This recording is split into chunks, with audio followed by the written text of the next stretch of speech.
Okay, It's, as indicated, it's signed. right, We well, have to I'll confirm on resolve- that. Yeah, we gotta resolve that issue. Thank you. Counsel, on number 3? No, before. Yes, thank you. We have 7 commissioners now, is that Yeah, correct? so let the record, did we mark Commissioner Renato on the record? I'm getting ready to do that. Excuse me. Let the record show that Commissioner Marina is present. Yes, Chairman Yes. Paxton. Okay, thank you. Then we'd like to proceed. Can we, before we proceed with your case, number 422 Mill Street, Mr. LaRocca, we are only going to carry this to another hearing. The attorney I will notify in writing. So if we can pick a date for him. Who's the attorney on this one? The attorney is... Yes. Mr. Rubin? Michael, They're on the TV, though. They could hear it. I'm sorry, I didn't hear that. No, what I think we did is, because he didn't want to renotice, he asked if we could go, and we said our first regular meeting was October 14th, so I think you might have said, we'll give a date on October 14th. But there were a lot of objectors, and if they're not listening tonight, they're not going to know about the meeting, so, Hold on, just so I'm clear. We had the objectors here last time, yes. and we gave them this date on the record. Well, I assume we did, but nobody's here, not even the attorneys to get the date, so I'm not sure if that's what was understood. Can I see the file, please? So, let's go off for 2 minutes so I can take a look at this, please.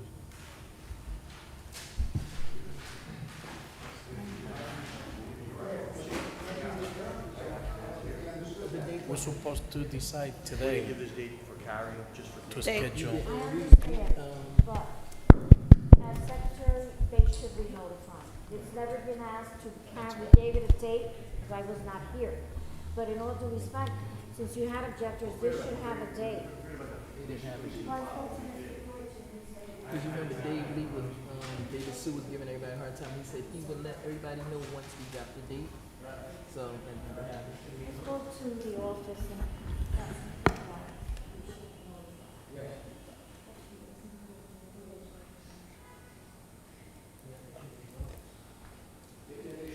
I'm just telling the board, my job is to let you know, it is in the best interest of the public to be notified. Because this is done informally, it wasn't even advertised.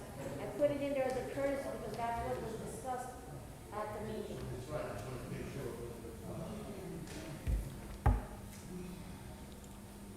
You gave them a date to scheduling purposes. Yeah.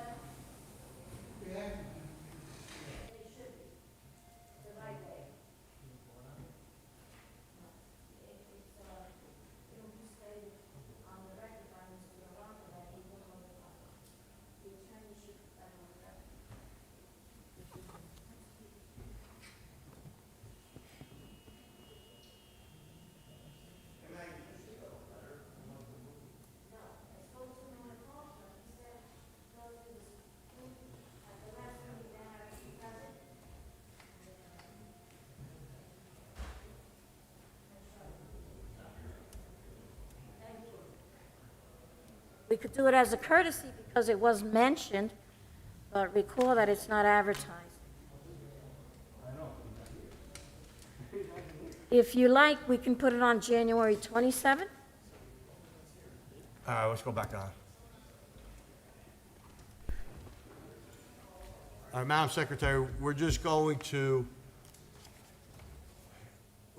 carry it without a date. You'll have to work on getting a date with counsel.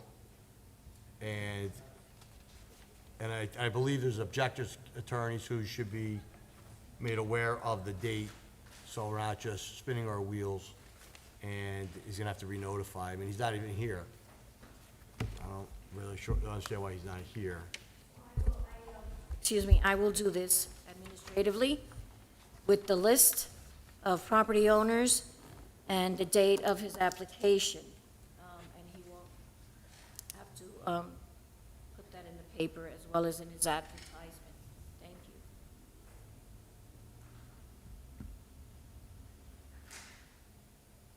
you. Mr. Roughgarden? Yes, thank you. Good evening. Frederick Roughgarden representing the applicant, Happy Hands and Hearts, LLC. Just as a little background, my client is the owner-operator of an existing child care facility located on 12th Avenue. So she's got an existing business. This application is basically her request to expand her property, improve the facilities, and allow her to accept more children into her daycare center.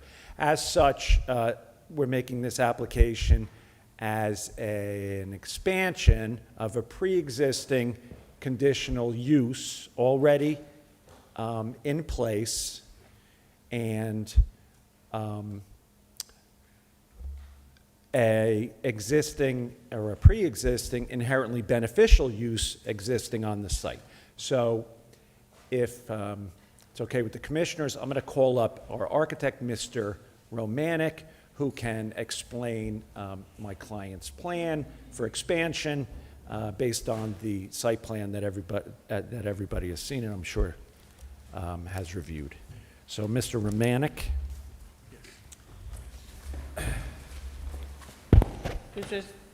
Please raise your right hand. Do you swear affirm testimony you're about to give is the truth, the whole truth, and nothing but the truth? I do. State your full name for the record. Michael Romanek, 291 Crooks Avenue. I'm a licensed architect and planner. So, Mr. Romanek, I know you have appeared many, many times in the city of Paterson on many applications before the zoning and planning board. I would just ask that the board accept Mr. Romanek as an expert. Thank you. Thank you, sir. But more importantly, state your experience when it comes to child care facilities similar to the applicant here and perhaps in the area of Paterson and, this area. Okay, yes, Commissioners, I'd like to describe the project if I can. Sure. I'm sure you have the drawings in front of you, and I would say if you're looking at sheet number 1, I believe you know where the project is, of course, but it's on the north side of 12th Avenue between East 33rd Street and 32nd Street. You can see that on the tax and site location map in the upper left-hand corner of the sheet. You'll also see the zoning excerpt of the map, which is in the lower portion there, which indicates that the property is in an R2 residential zone. And there is a photograph on sheet number 1. You'll see the existing building. Currently, the applicant has her residence on the ground floor with 5 children, as far as the daycare center goes. You also see to the left of that one-story section where she resides, as I indicated, with the 5 children that she takes care of in her child care business. There's also a second-story apartment, which is a 1-bedroom apartment. She has a 3-bedroom apartment. We will be looking at plans that indicate that the second floor will be removed, and we're building a completely new second-floor addition, which would accommodate the daycare center. You'll also be seeing on the site plan, Commissioners, if you look in the upper right-hand portion of the drawing, you'll see the site diagram, which indicates the larger building in the front along 12th Avenue, which has 80 feet of frontage on 12th Avenue, and it's an L-shaped property, as you can also see. There's a rear building, which we're calling Building B. The front building is Building A, as I said, which is in the photograph. What we are proposing to do is to expand the existing child care center. The applicant will be moving out of the apartment in the overall addition on the second floor, as well as the alterations go, so there will be no residential uses there. Both residential uses will be gone, and both buildings, A and B, will be used solely for daycare center. As Mr. Roughgarden indicated, the use is a conditional use, as it's known as in the zoning ordinance, which means it's a use that is allowed provided we meet conditions. As you can see, I've indicated what the conditions are next to the zoning table, and as you can see, I have indicated that child care centers are allowed in R2 zones as a conditional use. So if you look below that, you'll see conditional use requirements, and this is per the zoning ordinance, section 500-5.9, as I show on the drawing, where in fact if we have 5,000 square feet, also the maximum lot coverage must be 40%, and also that we have a fenced-in recreation play area of 100 square foot per child. Off-street parking, drop-off and pickup area for children as well. So again, the use is allowed provided we meet those conditions. We don't meet those conditions, so that's why we're seeking a use variance. There's also, as you can see, the rear building, as I mentioned, we're going to be proposing a play area, which is also labeled there. It's approximately 500 square feet, which is the width of the lot, which is 25 feet by 20 feet, and that equals 500 square feet. Commissioners, so if we turn to sheet number 2, I think you'll be able to see what is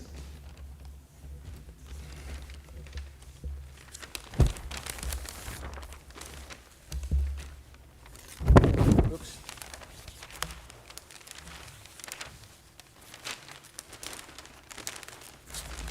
Looking at sheet number 2, Commissioners, you'll see floor plans on the left side. You'll see the existing first floor plan, which Mr. represents a Romanek? three-bed. Yes. I'm sorry, and I should have said this earlier.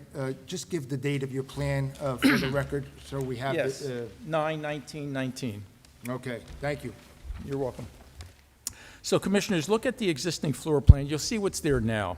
It's a 3-bedroom apartment, and there's also a labeling which indicates a play and learning area for the 5 children that are presently there occupied as the daycare operation.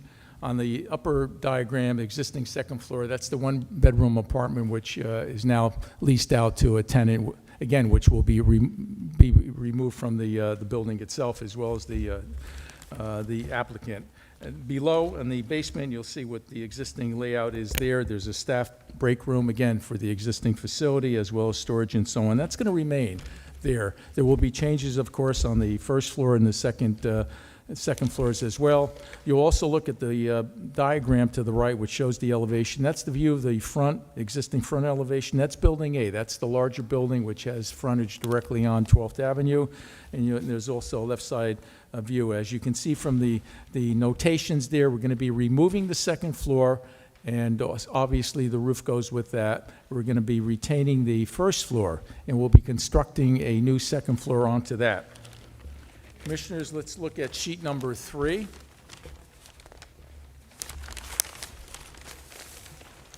You'll see the proposed first floor in the upper left-hand portion of your drawing. That's what we are proposing. Again, there's no indication there will not be a residence there. There are various notations which indicate play and learning area, learning room, playroom. There's also a crib, sleeping room, because this daycare center will accommodate infants as well as older children up to 5 and 6 years old. The gross area of that floor is 1,539 square feet.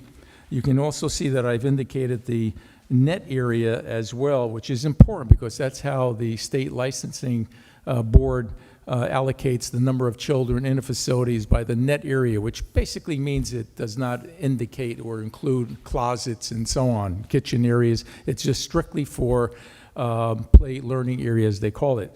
So you can see what we have there. We have a net area of play area, as I've indicated, of 650 square feet, although the entire floor is 1,539 square feet. Commissioners, if you look to the right, you'll see as I indicated, we're going to be removing the second floor as well as the roof, and also the roof of the first floor. That's going to come off entirely, and we're proposing a second floor, which would have the footprint of the first floor. And as you can see there would be an existing roof area over the existing first floor, which will be untouched. There's also a learning play area there as well. I've indicated the gross area. That's the gross area of 872 square feet. Again, the important net area is the gross area minus the toilet facility, as you can see there in the stairs. The net area is 645 square feet. And again, those net areas are essentially what the state bases their number of children on. You can see what the elevation's going to look like, Commissioners, if you recall from the photograph. It was only a two-story building with only the second floor on the left, so that's what we're proposing. The right side will remain as the one-story section, and you can see we're proposing a second floor with a new roof. There will be independent exits and entrances, as you can see from the notations on the drawing as well. So that's what the front of the building is going to look like.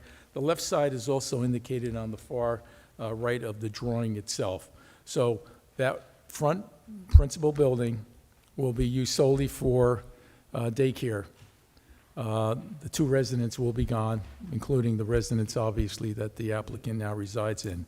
If we look at the last sheet, Commissioners, you'll see Building B, as I call it on the site diagram, which is the building in the back. There's a photograph. That's presently a one-bedroom house, which, again, the inside would be completely removed, those rooms. You'll see the existing floor layout. The gross area, again, is 679 square feet. It's a two-bedroom house. The existing bathroom, you can see the kitchen area, dining and living area. Those rooms will be removed and be replaced by what we're shown here on the drawing, which is the proposed floor area, Commissioners. And we're maintaining the bathroom, of course, and there will be the kitchen area will be maintained for really a food prep area. The gross area is 679 square feet. The net area is 539 square feet. Again, that's the important number that the licensing board recommends as far as the number of children that would be allocated here. What we are proposing, Commissioners, would be a number of 40 to 48 children in both buildings. As you can see on the summary that I have on the right side, Child Daycare Center, the total net area, and that's the important area, which basically is a sleeping class playroom. Again, these are infants and children that are 2, 3, and 4 year old. So you can see Building A comprised of 1,295 square feet, the net area, minus closets, bathrooms, and so on, stairs. And Building B, that's the little building in the back, which has a net area of 539 square feet. The total net area of both buildings is 1,834 square feet. Now, what does the state require? The state requires, I know the zoning ordinance requires 100 square feet of, I believe they call it recreation area, and I think I have that indicated on my drawing on sheet number 1.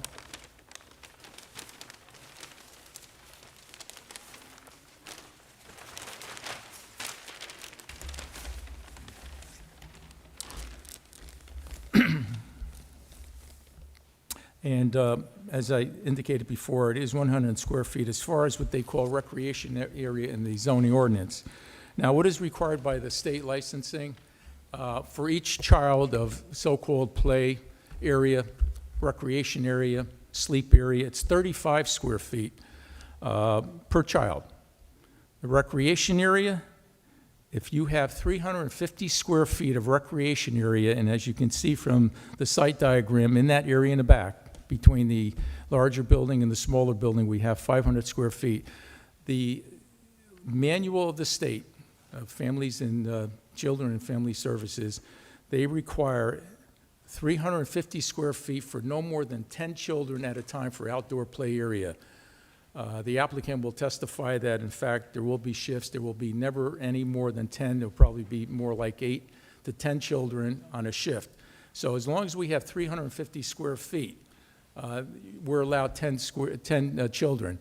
For every child thereafter, we would have to provide an additional 35 square feet, which we don't have, and also the applicant doesn't want to have more than that anyway, because as I said, right now, when I've spoken to her in past and many in developing the plan, she's only going to have 8 to 10 children out there. So we certainly have more than the 350 square feet.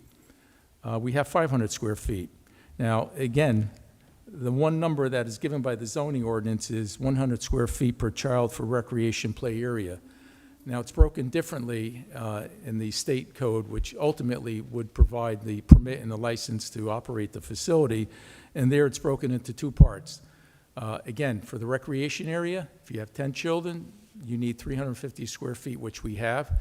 Every child thereafter, if a play area would require 35 square feet for each additional one besides the 350.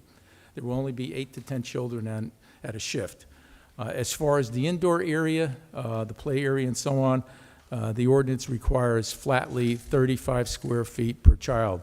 If we look again at that number that I indicated previously, where I said there's about 1,834 square feet of net area, that would, if divided by 35, that would give us about 52. We're not seeking 52. The applicant, I've worked with her now for months on this, even after I prepared the plans. We are requesting 40 to 48 children. So again, commissioners, we don't satisfy the 100 square feet of play area. I don't think anybody really could provide that much. Obviously, if the board did grant this application for the number of children that we're seeking, which is 40 to 48, the state would give the permit because we satisfy their requirements, again, of 35 square feet for indoor area, and we certainly have the 350 square feet for the outside area for no more than 10 children. And that, in fact, is how the scheduling would be with regard to that. As far as parking, commissioners, that's the last item I'll discuss, obviously, on the drawing, which is on sheet number 1. The ordinance requires, and I've written this kind of verbatim somewhat, ordinance requires 1 space per employee plus 1 space for each 350 square feet of floor area. Now, the ordinance, when it talks about parking and the schedule of requirements, they do indicate something when there are uses. They specifically say gross area. Possibly we can deduct that when the word gross is not there, it's net. So I've given it in 2 basically calculations, a net area of 1,834 square feet, which would require 6 parking spaces. And also, if we looked at the gross, which I don't believe the ordinance is intended to do that because it doesn't mention the word gross, as other parking requirements for other uses do, that would require 9 spaces. How many employees? Well, there would be between 6 and 8 employees, which would also be enough employees based on the requirement of how many teachers there would be per person. It would range anywhere from a ratio of 1 to 4 for infants, anywhere from 1 teacher per 20 students if you're 5 years of age. And there will be children. There will be mostly older children there. There would probably be about 8 to 9 infants, as I spoke to Alicia, who is the applicant. So, commissioners, I'm looking at this, and obviously we have 1 parking space in the driveway. We do, as I indicated, I feel comfortable if we certainly did use the 6 spaces based on the net floor area. And again, that plus the number of employees would be 6 to 8. So we're looking at something where it would be 12 to possibly 14 employees. We don't have that much parking, commissioners. We only have 1 parking space.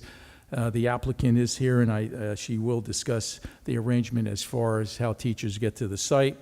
On the site diagram on sheet number 1, commissioners, we have notations there which we would be requesting, I suppose, of the city council. If in fact we did get approval from the board tonight, we would make that request directly to the council. But that would be signage there, as you can see on sheet number 1, where we would have a no parking sign that would indicate no parking from 6 a.m. to 8 a.m. and also 4 p.m. to 6 p.m. And that's essentially would be for the daycare center. There would be scheduling of children as far as pickup goes and also drop off. And that's the intent of that sign there. She would also indicate tonight, commissioners, that she will describe how her arrangement is now with respect to the parking. So, commissioners, that's what we're seeking. Again, the building in the back, the 2-bedroom apartment gets removed on the inside. The structure stays, of course. That becomes part of the daycare. The building in the front, which is the larger building, Alicia, the applicant, she will not be living there anymore. She has 5 children there now as a daycare, which is operable and licensed by the state. And both floors, in fact, the entire first floor and the new second floor will be used for the daycare. And we believe that certainly would be a proposal that would be certainly wanted in Paterson as well. I know Mr. Roughgarden asked me as far as that goes. There's always demand. I'm always getting demand for certainly daycare centers and so on. So there is a need for it, and commissioners, I could continue and just to let the commissioners know that this is an inherently beneficial use, which is similar to a school or church, which means it's well needed in the city.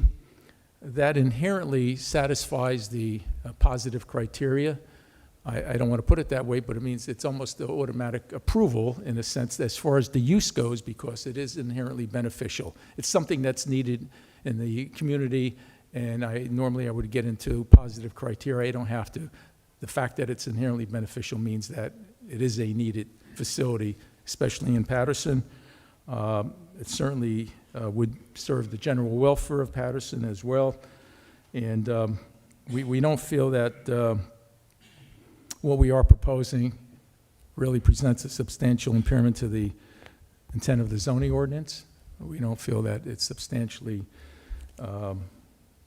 creates a substantial detriment to the surrounding properties and so on.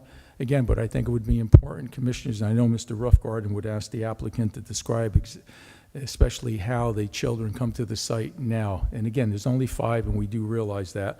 But that's what we're seeking, commissioners, to have a facility here, both buildings solely used for daycare, having 40 to 48 children. All right, thank you, Mr. Romanek. With regard to the plan they proposed for the renovations on the site, based on your experience with child care facilities in the area, does this present itself as a really, a good plan using the existing buildings on the existing site? Yes, well, we're going to keep essentially the shell of the first floor. We're going to keep the roof of the first floor section on the right side. The roof on the left side is coming off. We're going to build a new, larger addition on the left side, and you can see, making a comparison of the photograph and what we proposed in the elevation, it certainly is an improvement aesthetically as well, so we feel that there would be a great Yeah, improvement. that's my point. You're familiar with the area, right? It's Yes. kind of a residential area. Yes. I note that the way you designed the building, it kind of has a residential character. You're not turning it into a storefront. No, it's not. Or even anything that looks like a school. No, looks like yes. Was it your intent to try to fit into the character of the neighborhood with the existing business that's currently there? Yes, that is correct. Again, looking at sheet number 3, commissioners, you'll see what we are proposing. It's a building that's going to look like a residential building. There's siding on the walls. There's also a gable roof, a pitched roof. There are dormers there and so on. So we try to blend in with the existing neighborhood. We certainly have improved it. There was some thought at one point about knocking it down and putting more of a commercial building, but the applicant and I thought this would be the better route to go. And again, getting back to positive and negative, the fact that you designed the building to blend in, kind of, fit in with the residential character of the neighborhood is aesthetically a positive factor with regard to the application, right? Yes, and that normally, again, I didn't indicate it, but that's normally one of the, you could say, positive criteria where something is aesthetically pleasing that is often used as a promotion as far as the positive criteria goes. So that is another factor which I could have stated. I didn't. I think certainly all the commissioners know what inherently beneficial use is. Again, it's like a hospital or a school or a church, so on. So, with regard to parking, there's no parking, the area that you designed is being used for the use, which is the child care use. And you tried to satisfy the state requirements for space per child with regard to your design. Yes, right? And we you stated we do that. satisfy that. Yes, we do satisfy the state You're requirements. aware the applicant has applied to the state of New Jersey for an expanded facility, and it's obviously based upon any approval that the board would grant for expanding this facility, right? Yes, yes, as I said, I obviously, the city's requirement for the outdoor area is more stringent, of course. Again, I repeat, if the board, for instance, did approve the application, the state would approve it, because they're not necessarily looking at the 100 square feet, because you also have to realize that in the zoning ordinance, it doesn't mention anything about a play area or a sleeping area. It just simply says the word recreation.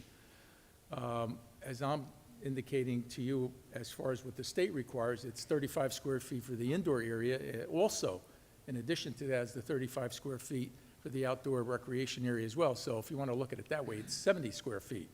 And again, that would satisfy the state requirements. And often, of course, boards, planning boards and zoning boards, they approve applications that have some deviation towards, with their requirements, but the state would see that it's complied with theirs, so they would issue the permit, based on my experience of doing a number of these. Okay, so that addresses the area per student on the place. Let's, in the design, again, you based your design on kind of a residential character, but yet there's going to be an increase in pickup, drop-off on the site, which the applicant is going to testify to, but I know you've spoken to her about it. So based upon what she indicated her plan is going to be, do you feel that, you know, the increased traffic in the neighborhood is going to be, you know, kind of, do you have a plan in place with regard to your designated Yes. no parking area in the front that's going to address the increased traffic in the residential neighborhood to the point that it's not going to have a negative effect on the surrounding neighborhood, and of course, a negative effect on the zoning code for the city of Paterson? Yes, I've talked to her, and I told her, I says, this will work, but you have to have scheduling times, even though the sign does say, obviously, 6 to 8 a.m. and 4 to 6 p.m. You have to have drop-offs possibly at whatever time it may be, 10 minutes later, another 10 minutes later. It has to be scheduled, and I told her this, and she's aware of it. That's how I feel it would work. She's going to also testify that she's going to come to work in a car with 3 other of the people. And again, based on my experience with this, there would probably be 6 to 7 teachers because, again, we do meet the requirements of the child-teacher ratio what the state requires. All right, so the plan that the applicant has based, combined with your plan for the site is, you know, was done in a way to alleviate any concerns regarding the increase in the students and perhaps some pickup and drop-off Yes, in the area, right? that's what I told her. And you're It familiar was with quite the important, neighborhood. yes. You're familiar Yes. with the neighborhood, right? Yes, I'm familiar with the neighborhood, but I still stress to her, and she understands that it has to be scheduled. That was my opinion to her, and I also told her how are the other teachers going to get to the site. So I think they come with her. I think 1 or 2 others come with her. So I says, well, you're talking about possibly 6 or 7 teachers total. So she'll testify that, in fact, she's going to be bringing, I think, 3 others. But besides herself, they'll be parking in the driveway, and I don't know what the plan is for other employees, but I believe they're going to take a bus or something, but I think she should really describe that. She works with that every day. Based upon your discussions with the applicant currently and your familiarization with the site, you know of any problems currently existing with running this daycare facility in this R2 neighborhood? No, I personally don't, but again, she would be the expert to answer that. Okay, I have no more question for Mr. Romanek. Of course, the board, ask away. Thank you, Chairman. Well, Mr. Romanek, I'm just going to start first with a little housekeeping.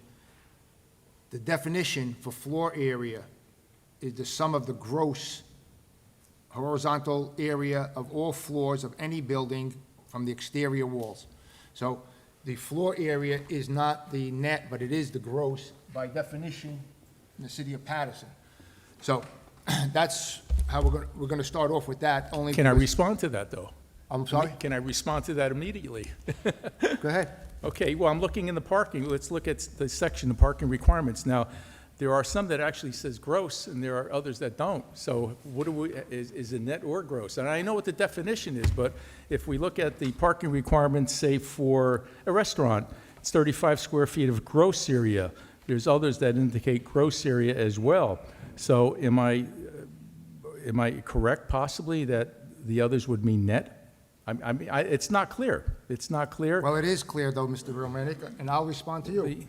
In the front of the code, it says, where there are provisions in this ordinance which impose greater restriction than those imposed by any other law, ordinance, regulation, or resolution, the provisions of the ordinance shall control.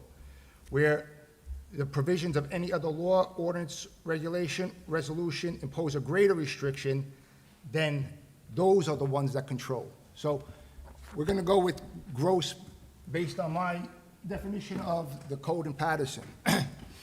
Now, You're the board planner, so they'll listen Okay. to you, not me. okay. Now, I also had experience with the daycares. I opened a daycare for a client, and I went through a lot of the requirements for the Department of Children and Families. Now, first, was this plan sent to them for their courtesy inspection? I believe somebody has come out and they've been communicating, the applicant. Okay. I even spoke to the personnel there as well, so they're aware of this. Okay. This I also proposal. spoke to them, and I spoke to Sharonda Clark. So, and it's on the, her name is on the letter from the state. Based on her inspection and the plans, she said the maximum amount of children is 27. So your proposal for 40 to 48 is not valid, and that is based on the Department of Children and Families. Sharonda Clark is her name, and that's where I got the number from. I got a report from the Department of Children and Families, and it didn't have the number of children based on the plan, and there was a page that was omitted. That's what she said, and the number was 27. So the maximum number that this application, if the board approves it, could only be 27. That's first. Now, Building A and Building B are all going to be daycare, is that correct? That is Okay. correct. All right, so there's an existing daycare there now. It's a small one, but there's an existing one now. The code asks for a drop-off and pickup. So why wasn't this proposal made when the first daycare was granted? I don't have the answer to that. Okay. All right. The only reason I say that is, when I went on my inspection, I had to park 2 blocks away. 2 blocks away just to visit the site. Now, You could have 5 children in any house. Right now, if you wanted, and you know this, Gary, you could have a 5-child daycare center in your one-family house if you wished. Anybody can. well, it still says you Yeah, still have I to have know. a drop-off and pickup. I'm not sure about that. I don't know. I don't know if you need a drop-off for that. Well, that's what the code That's- says, but- That's different now. We're talking about a residential daycare, so. But anybody can really have a daycare. If you have 5 or less kids, you can have it in your house. And if you have 27 children, which the state says you could have, well, I'm telling you what was told to me. Officially it hasn't been, look, I spoke to a person who, after looking at the preliminary plans, thought that we were keeping both residents there, so they didn't even read the plans correctly, so, I mean, Well, then- I have to be on target when I submit something, so I don't know if they looked at the plans correctly, because wasn't it the gentleman who thought that you were still going to live there, I think, Alicia? I believe so, but anyway. All right, so, listen, I think the commissioners know what's there now, what we're proposing, and I But don't what you're know. proposing, You know. if you're going to propose 40 to 48, we need a letter saying that 40 to 48 children are allowed. Right now, it's only 27. And if this board should vote on it, they have to vote on the number that was given to me by the Department of Children and Families. I don't know about that. So I mean, I haven't seen the letter you're referring to. I certainly read through it. But I will tell you this. I spoke to my client. I obviously started addressing this issue because I know where it's going. I understand. Parking and traffic are always a concern in any town, city I've ever done an application in. I understand. The plans were originally submitted for 40. They thought, it was based on perhaps a number that would be maximum. Perhaps the state has looked at it. I haven't read the letter. But if the state of New Jersey says maximum 27 in this facility based upon the design that's been submitted, and if that is approved by the city, then it will be maximum 27. We do not have the ability to go beyond that amount of children. So if that's in fact true, and I can't comment on something I haven't read. But I'll read it if you would give it to me, and we'll contact Sharon, what's her name? Sharonda Clark, and confirm it. No problem with that. But there is no way we'd ever go beyond what the state of New Jersey Exactly. is requiring. And if Paterson, and if it is Paterson's position that we're going to go along with the state, then it's going to be 27. There's no questions asked. I know. I'm not even going to argue the point, because I'm not that's all we're arguing. going to get approved for. I'm not arguing. Yeah. Your professional is Well, arguing. listen, we came in, we didn't have the benefit of the letter. Yeah, I didn't have the benefit of the letter, and this, you got to remember, please. This letter was supplied by your client. Okay, I haven't seen it, but please remember, this application was submitted a year and a half ago, literally April of 2020. I have not seen recent correspondence from the state of New Jersey, but I will say this on behalf of my client. There is no way you can tell me the need for increased daycare in this city has dropped in the last year and a half. We're here making an application to provide needed child care in the state of, in the city of Paterson. And if the state says 27, the application will be amended to 27. Just have to confirm it with the state of New Jersey. Okay, Mr. Roughgarden, now let me speak. My report, which went out to you, was dated 5/29/21. That's 7 months ago, 6 months ago. Yeah. And on there, it says, based on Department of Children and Families for the state of New Jersey, the maximum number of children permitted is 27. Number one, on issues. So you had 6 months to verify if that was correct or not. This letter went out 5/29. Wait a minute, it's my turn. Hold on. No, it's my turn to speak. I didn't finish. I let No, you I'm saying speak. you hold on, Mr. Romanek. I'm good. Mr. Paparazzi, you can speak. I'm saying to Mr. Romanek. Okay, and this letter went out. Now, you had 6 months to verify the number that I received from Department of Children and Families. You had 6 months. If I So could it's no comment? surprise Yeah. that I'm saying this. It's Can I, no- can I just interrupt for 1 second? Have you not seen that letter? If I can comment, I believe my client spoke directly to the department and perhaps may be able to enlighten us on this. Yeah. So can I call her as a witness? You could, but what I'm asking though, did you see the letter? I know I didn't see that letter, Do you but I want know us- my. you want it? You want a Well, minute? I can read it, but I know my client spoke to the department about that letter. I am now remembering my client called me and said, I had discussions with the state. This must be what this discussions were about, this letter.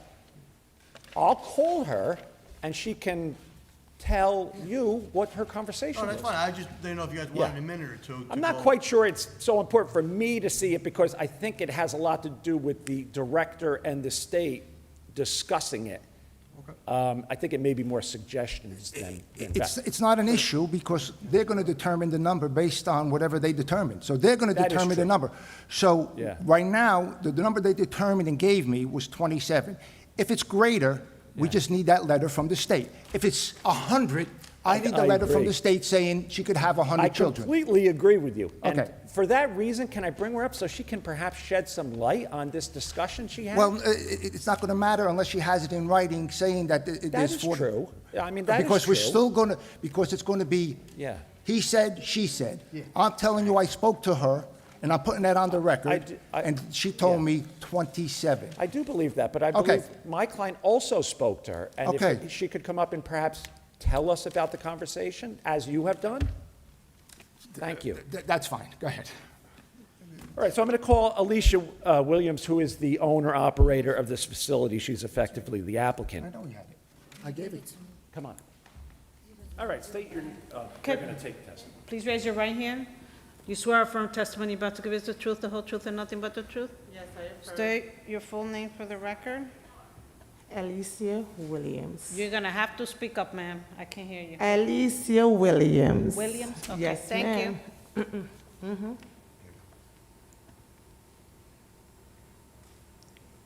Good?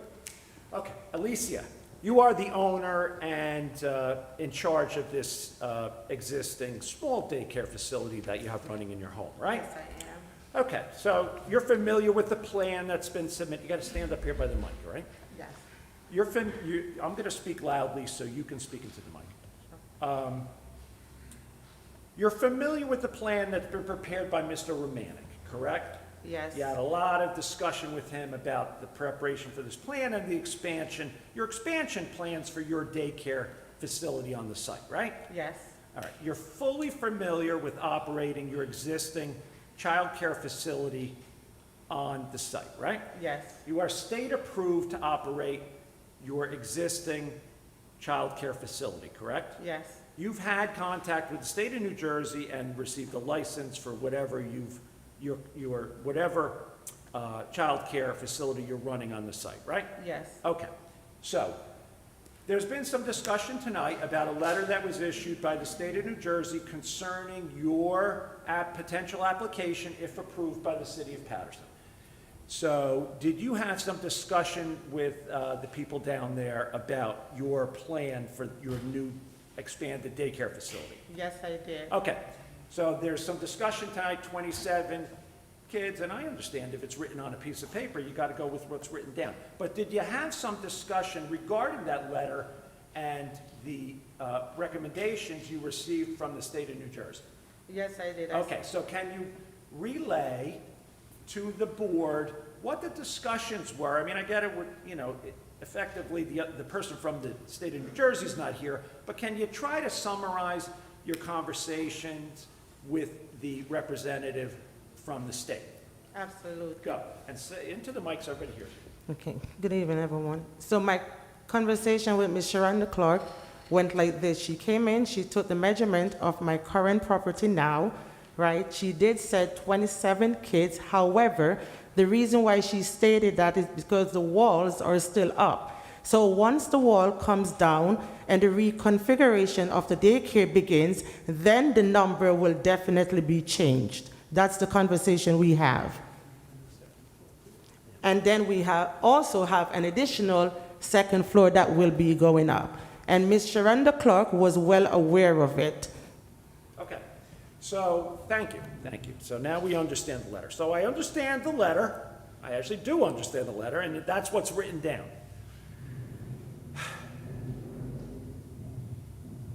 Is there something we could get from the state of New Jersey that would say, if approved, the number of approved students can be amended upwards? Did you ever discuss that with her? With Sharonda Clark? Yes, or with whatever representative at the state that approves these things. Yes, Ms. Sharonda Clark said once the construction, right, was in process, then she would come back out and do a second measurement to make sure.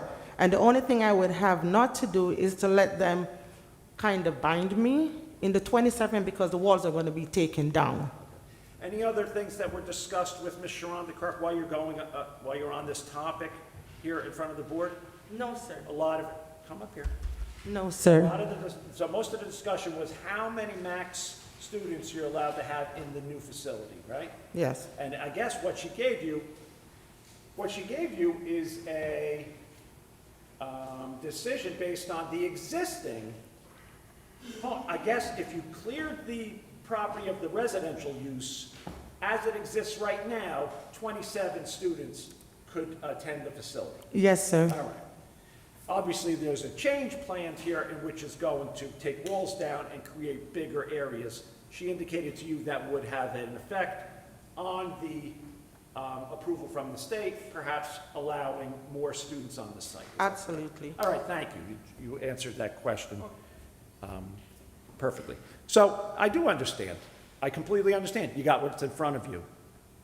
Perhaps I need to attempt to get something from the state that said if the configuration is changed, that there could be a permission to have more kids on the site. I didn't speak to Ms. Clark. I'm positive she wrote the letter that you have in your hand. Obviously, it was based on a conversation that she had with my client. So that's something I could easily address if we have to continue to, address this issue at a further date. I understand the limitations of the board right now probably would say you can't have any more than 27 because that's what the piece of paper says. So I'd have to address that issue and perhaps come back at a later date. That being said, can we discuss some of the other concerns of the board? Because I always find it very helpful to get input of a board in an application such as this. Counsel, just can you ask the applicant, did you have the benefit of the plans when you met with her? Yes, that's why, that was the first thing I asked. I asked if Mr. Romanik's plans were reviewed. Just hold on. Come on, Spring. When you met with the woman from the state, did you have the plans with you?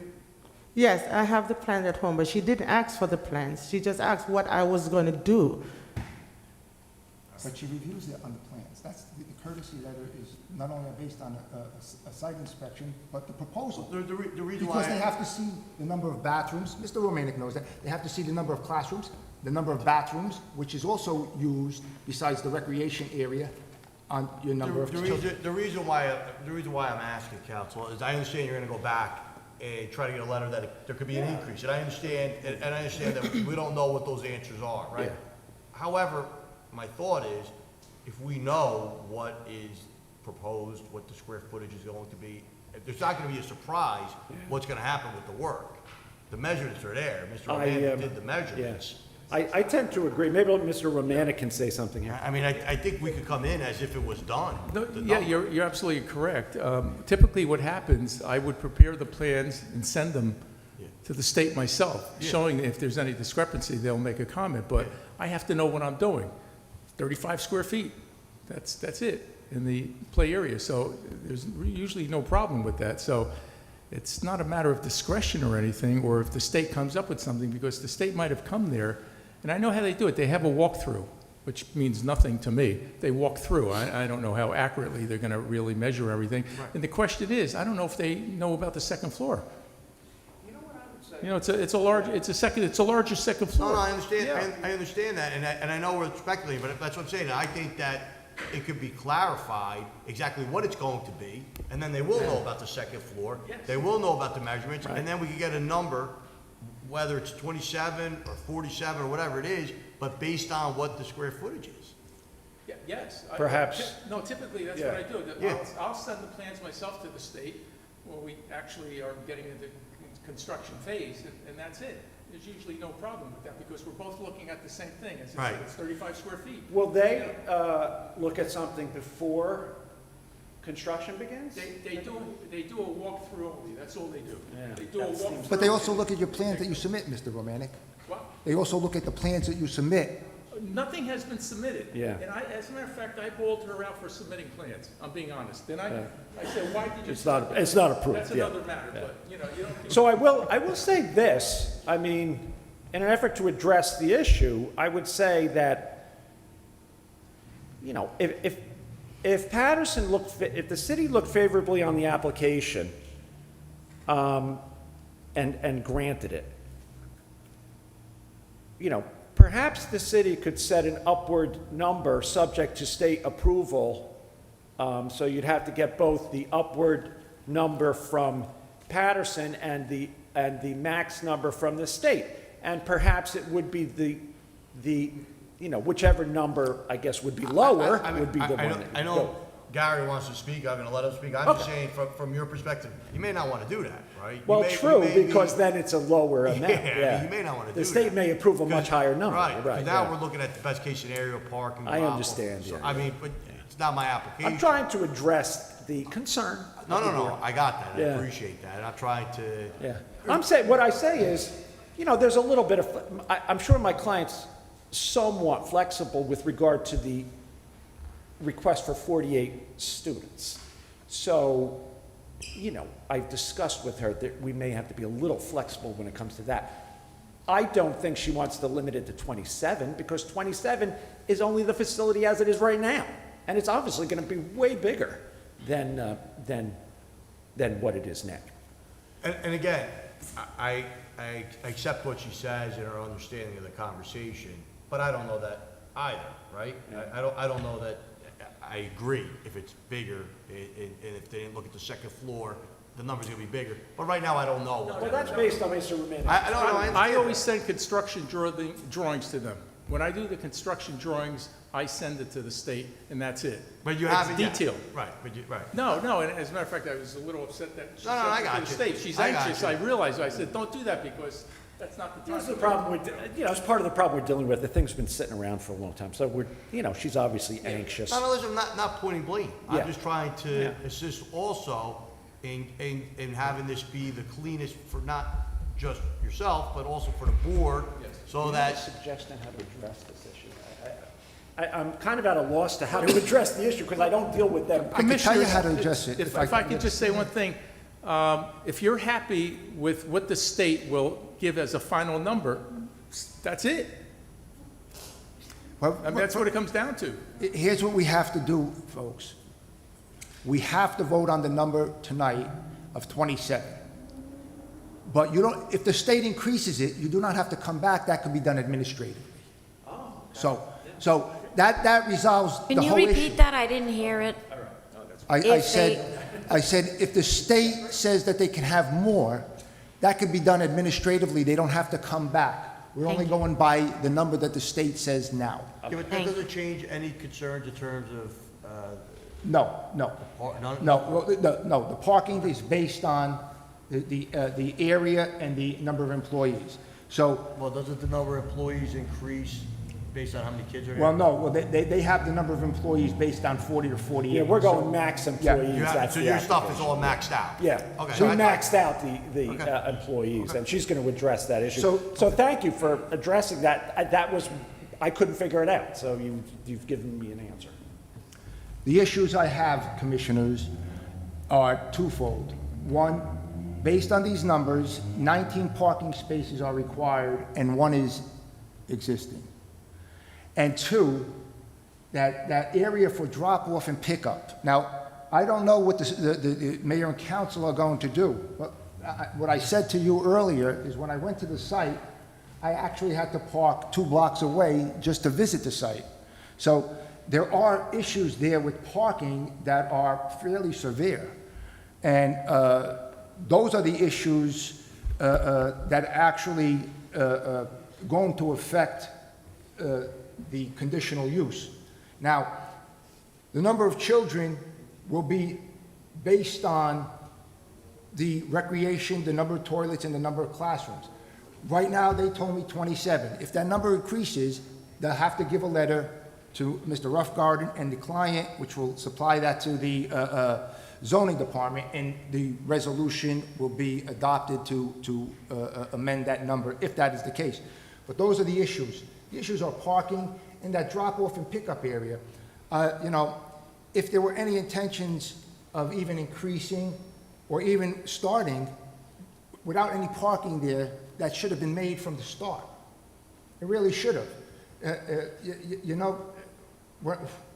When I have to park 2 blocks away to go look at the site, and now if you should have 48 children there, the children are going to come, if they're not from the same family, 48 cars. Well, I would say that, this is a problem that arises with many of the beneficial use applications because, you wind up putting, what is it, in effect, a school, a hospital, a church in the middle of a residential zone. It's not uncommon. I believe Mr. Romanek has attempted to address it. If you put you make it, in effect, a school pickup and drop-off zone in front of the facility. Those, I do not believe that, there would be a parking issue as it exists right now if, in fact, that was in place. That's, the board would, I would not be surprised for the board to make that a requirement of any approval that you have to get the pickup and drop-off area in front of the building, but that's similar to any school, hospital, church, all those things that, and you have the ability to schedule pickups and drop-offs just like you do at, say, a church or a school. Mr. Ruffgren, or yeah. times like, it's But certain times of the day.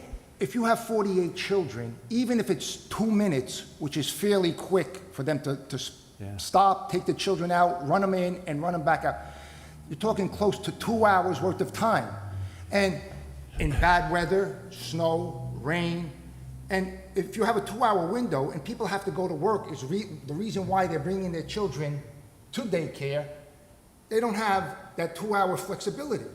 You're going to have that overflow, and they're going to be double parking all day. I understand And for the you to say, concerns. wait a minute, I'm still talking, sir. I always wait for you to finish, and you interrupt me each time. I'm sorry, I'm Well, please stop. trying to address the issue. Well, you could address it when I'm done. Okay. You know, I mean, for that number of children, if that is the case, even 27, you're looking at close to an hour. And I feel that there is an issue that the board should know. I have to bring out the negative criteria, and this is the negative criteria. 18 parking spaces short when one car has to park 2 blocks away. Then that drop-off and pickup, there wasn't room for anything, and the cars double parked when I went and did my inspection already on 12th Avenue over there. That's the end of the road by East 33rd. And East 33rd was there was no parking on East 33rd, none. Because I tried to park on East 33rd, I had to go 2 blocks up and park on one of the side streets. So that is the negative criteria that they have to address. All right, so I don't feel that this, and I think the board understands this is not an uncommon problem in the city of Paterson. There are ways to address it. I feel my client, who already is a business owner in the city of Paterson, has, perhaps a plan to address these issues. I understand you're increasing the volume of pickup and drop-off at the site. I told her that's an important issue to discuss in front of the board, because it's always an important issue in a city like Paterson that has very, very little off-street parking. So if you could, Ms. Williams, come up and tell the board, you're in business now, you're running a business. You're going to expand your business. It's going to create more car traffic on the road. What do you plan on doing? I'm not even going to lead you. I'm just going to let you explain to them what you plan on doing, okay? Okay, so my plan to continue to run a very successful business is that my husband and I, right, we're actually getting 2 school buses, okay? We understand where you're coming from, Mr. Paparazzi, and we are willing to work with the city of Paterson, right, if the board actually gave us a chance to open up a daycare that is going to actually benefit to the community. So we are getting 2 buses. With this sign in place, it allowed the traffic to go much faster, much easier. We are also willing to put 2 teachers or 3 teachers outside to accompany the kids from the school bus into the classroom.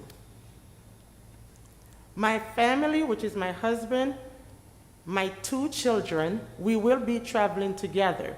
The rest of the workers, they're local. The bus is going to take them back and forth. So I believe that that will not, absolutely not, be a problem. So, Ms. Williams, you're going to purchase buses. Are these going to be like those little buses you see driving around the city with children on them? Yes. All right, so you're going to own these buses and operate them according to state and local regulations, right? Absolutely. All right, so stay up to the mic. So do you feel that if you had the bus, and the buses, is it your plan that you're going to pick up the kids, the children, at the parent's home or some designated area and make a route, like a bus route for a regular school, and pick up the kids and bring them to the facility, drop off at the drop-off zone in front of the school? Yes. So what we were planning on doing, right, for the younger kids, we will definitely go from home to home. For the elderly kids, right, that if the family want them to meet at a certain designated area, we will get them, just as the rest of the school bus does in Paterson or wherever, right? Just to eliminate the back and forth and the traffic that we're having. All right, thank you. So, well, stay up here for a minute. It says 6 to 8 teachers, right? Yes, So you already, you have how many family members working? 2. 2, all right.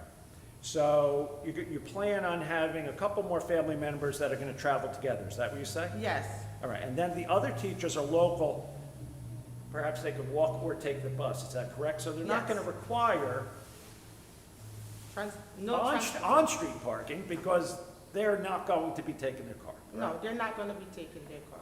All right, so with regard to the request that, you know, we're saying would have to be made a part of this application, where you make the pickup and drop-off zone in front of the school. Do you believe that that would, you know, alleviate the congested parking problem that would prevent people from, you know, make people double park, as Mr. Paparazzi said? Absolutely. All right. Based on your experience in the area, I don't know if you're by any other schools, but do the people generally honor the yellow curbs that say don't park in front of a school to the point they don't use it as a regular parking space? Yes, All right. Now, you also said you're going to have a teacher out there when the drop-off and pickup is going on, right? yes, we're going to have multiple teachers out So there. if people try, you know, come up and try to park or something, you say, you got to go. Right, Because we got a bus coming in here, we're loading Absolutely. kids. Do the parents typically cooperate with the pickup and drop-off schedule that you're proposing? yes, they do. Would you try to alternate the kids that do get pickup and drop-off, alternate drop-off and pickup times to the point that they wouldn't all conflict, like they wouldn't all come at 7 a.m. in the morning? Yes, we will. Same thing for pickup. Yes, Same- sir. People wouldn't come, they'd come at different points of the day. Yes, sir.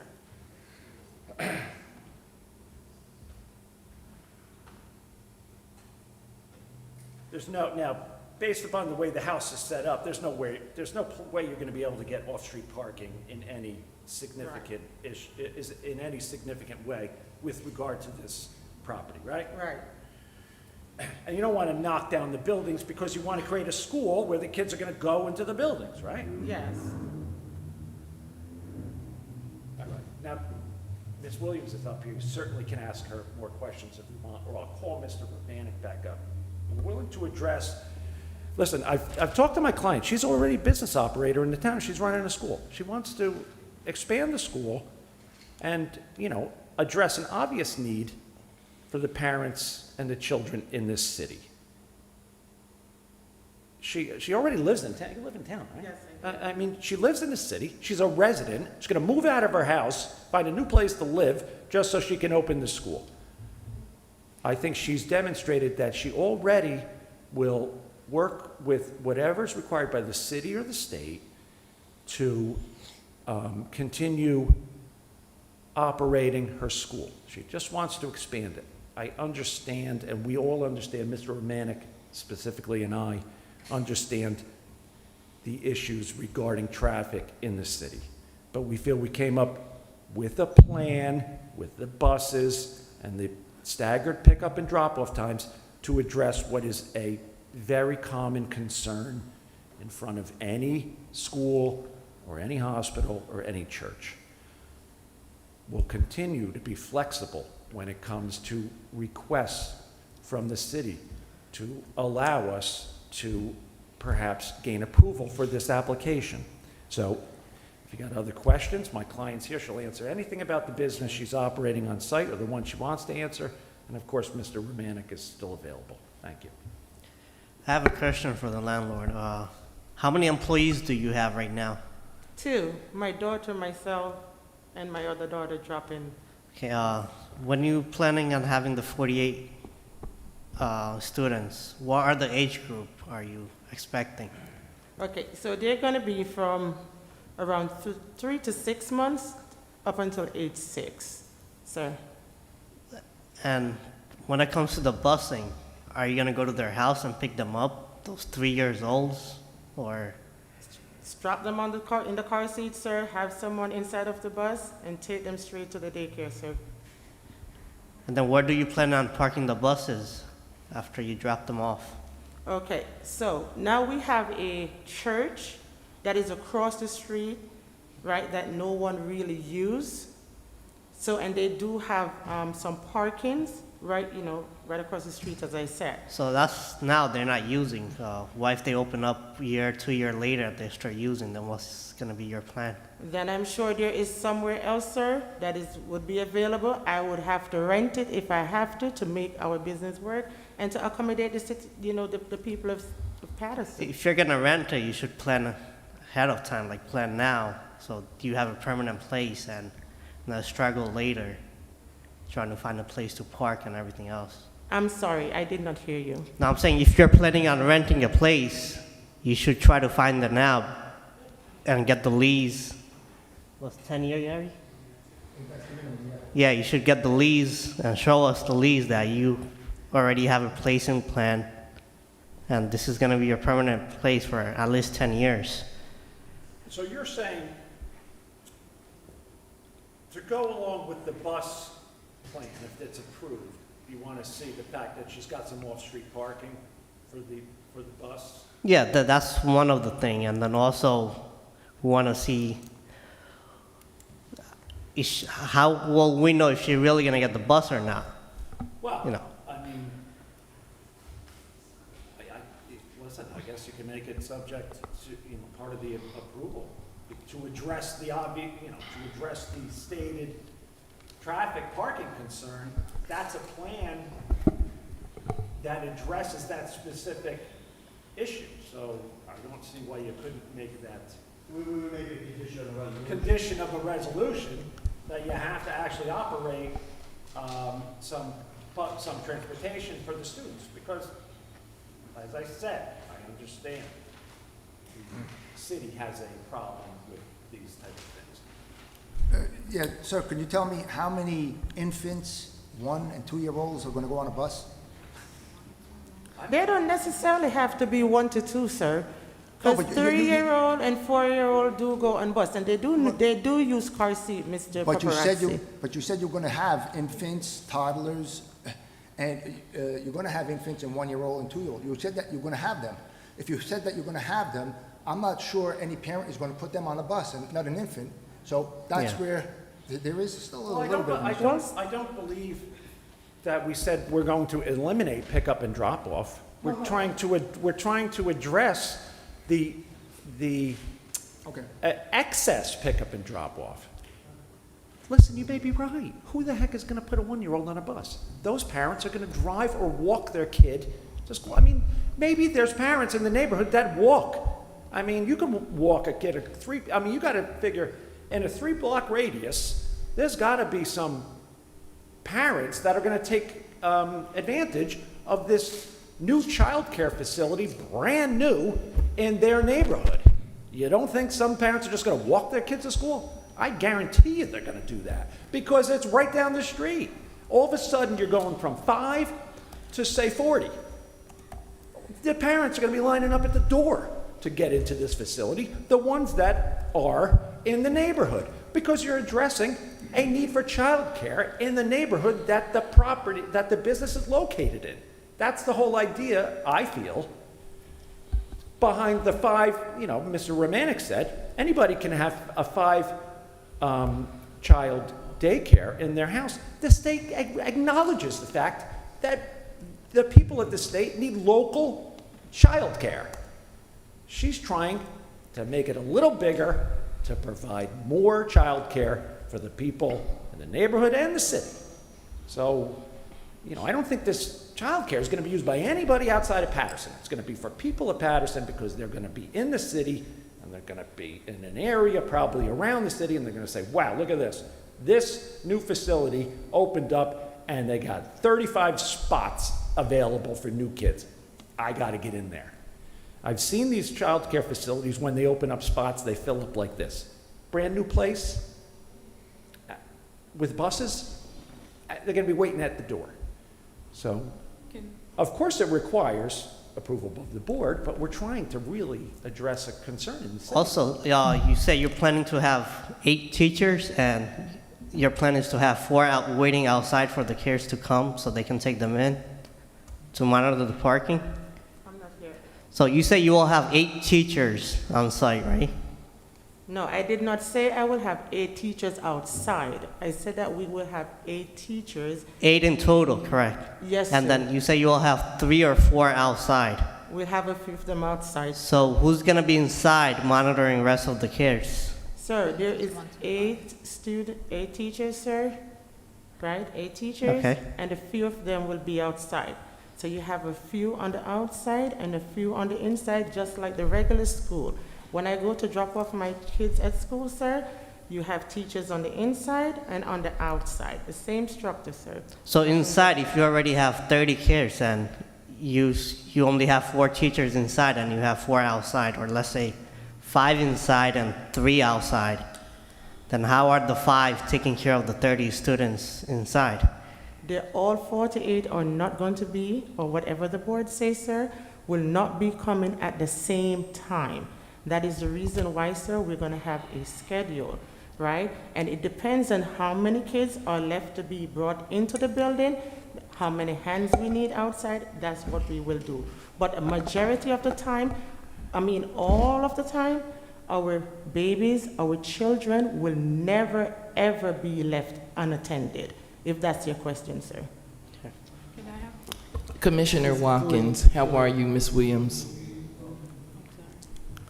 I have a, Hello. I'm sorry. I have a few questions, whether they're for you, the attorney, or the planner. Let's start with the location. We know location is everything. So you went from 5 and you want to go from 5 to 48, 47. You know for yourself, because you've lived there, that being right there off the block, right there off the corner of 12th and East 33rd Street, you know East 33rd Street is always busy.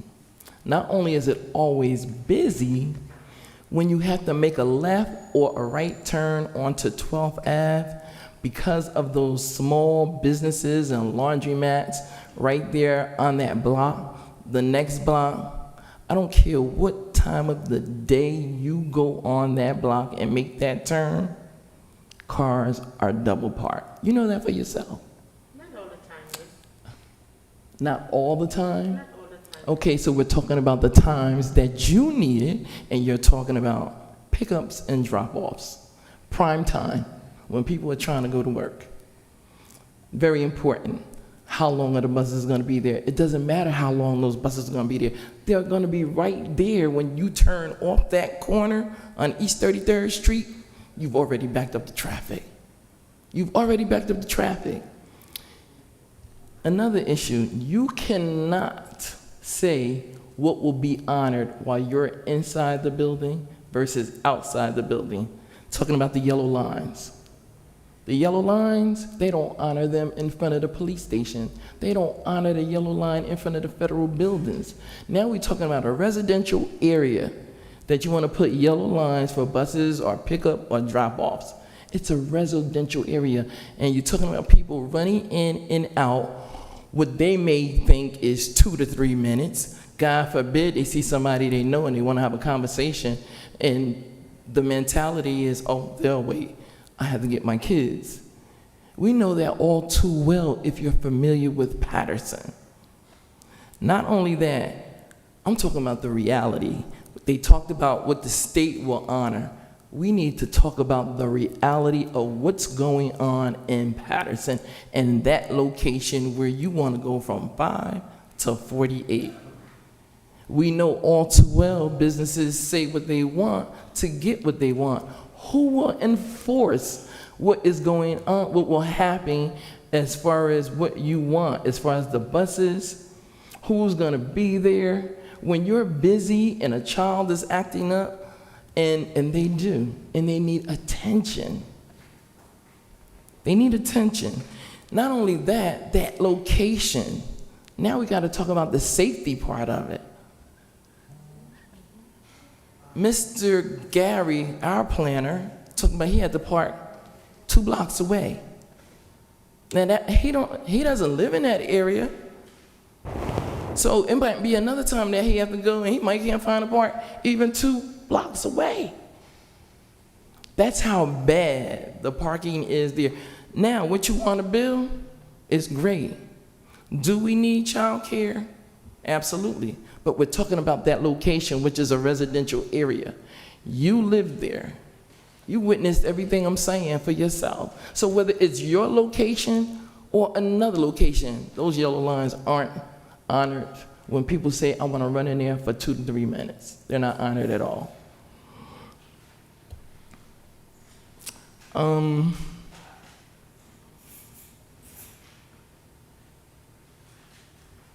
I just believe that going from 27 or to 48, it will be a disaster in that area. So you want to build the child care? Fine. That location isn't good for the amount of kids that you want to bring in. 5, yeah, but you're talking about 27 to 48. I'm just picturing people coming and dropping, God bless you, the pickup area. In the backup, it will do to 33rd and 12th Ave, because people double park there all the time. And it's something for you to consider. So, yes, that's what you want, but we got to think about how it will affect the area, that whole location right there. You know, you have a daycare around the corner, the parking lot where you believe that you can park your bus. And that's just a thought right now. You don't know what's going to happen down the road. So you need to secure a backup plan for your buses. Because the park on 12th Ave is not a plan. It's not a plan by no means necessary. So for right now, that's all I have for right now. Well, I would just say, you know, you can't necessarily discount the fact that, you know, these types of problems exist all over the city. But it doesn't outweigh the benefit of trying to address the need for childcare in the city. The two issues are both appropriate to address. It would be very difficult to say, just put all the child care facilities in one spot that has lots of parking. That's just not going to happen, because that spot doesn't exist. You can't pretend that this is not a problem that exists across the city. What you can do is attempt to address it through good planning and good business practices. I don't disagree with you that there's traffic, and there may, during the morning hours and well, I think it's probably mostly morning, because pickup happens at different times. That's my experience with schools. The parents come at all different times.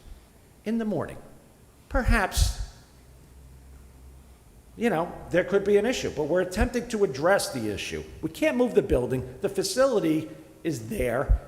It's a facility that can be built to accommodate childcare needs in the city and in the neighborhood in general. There's no perfect spot.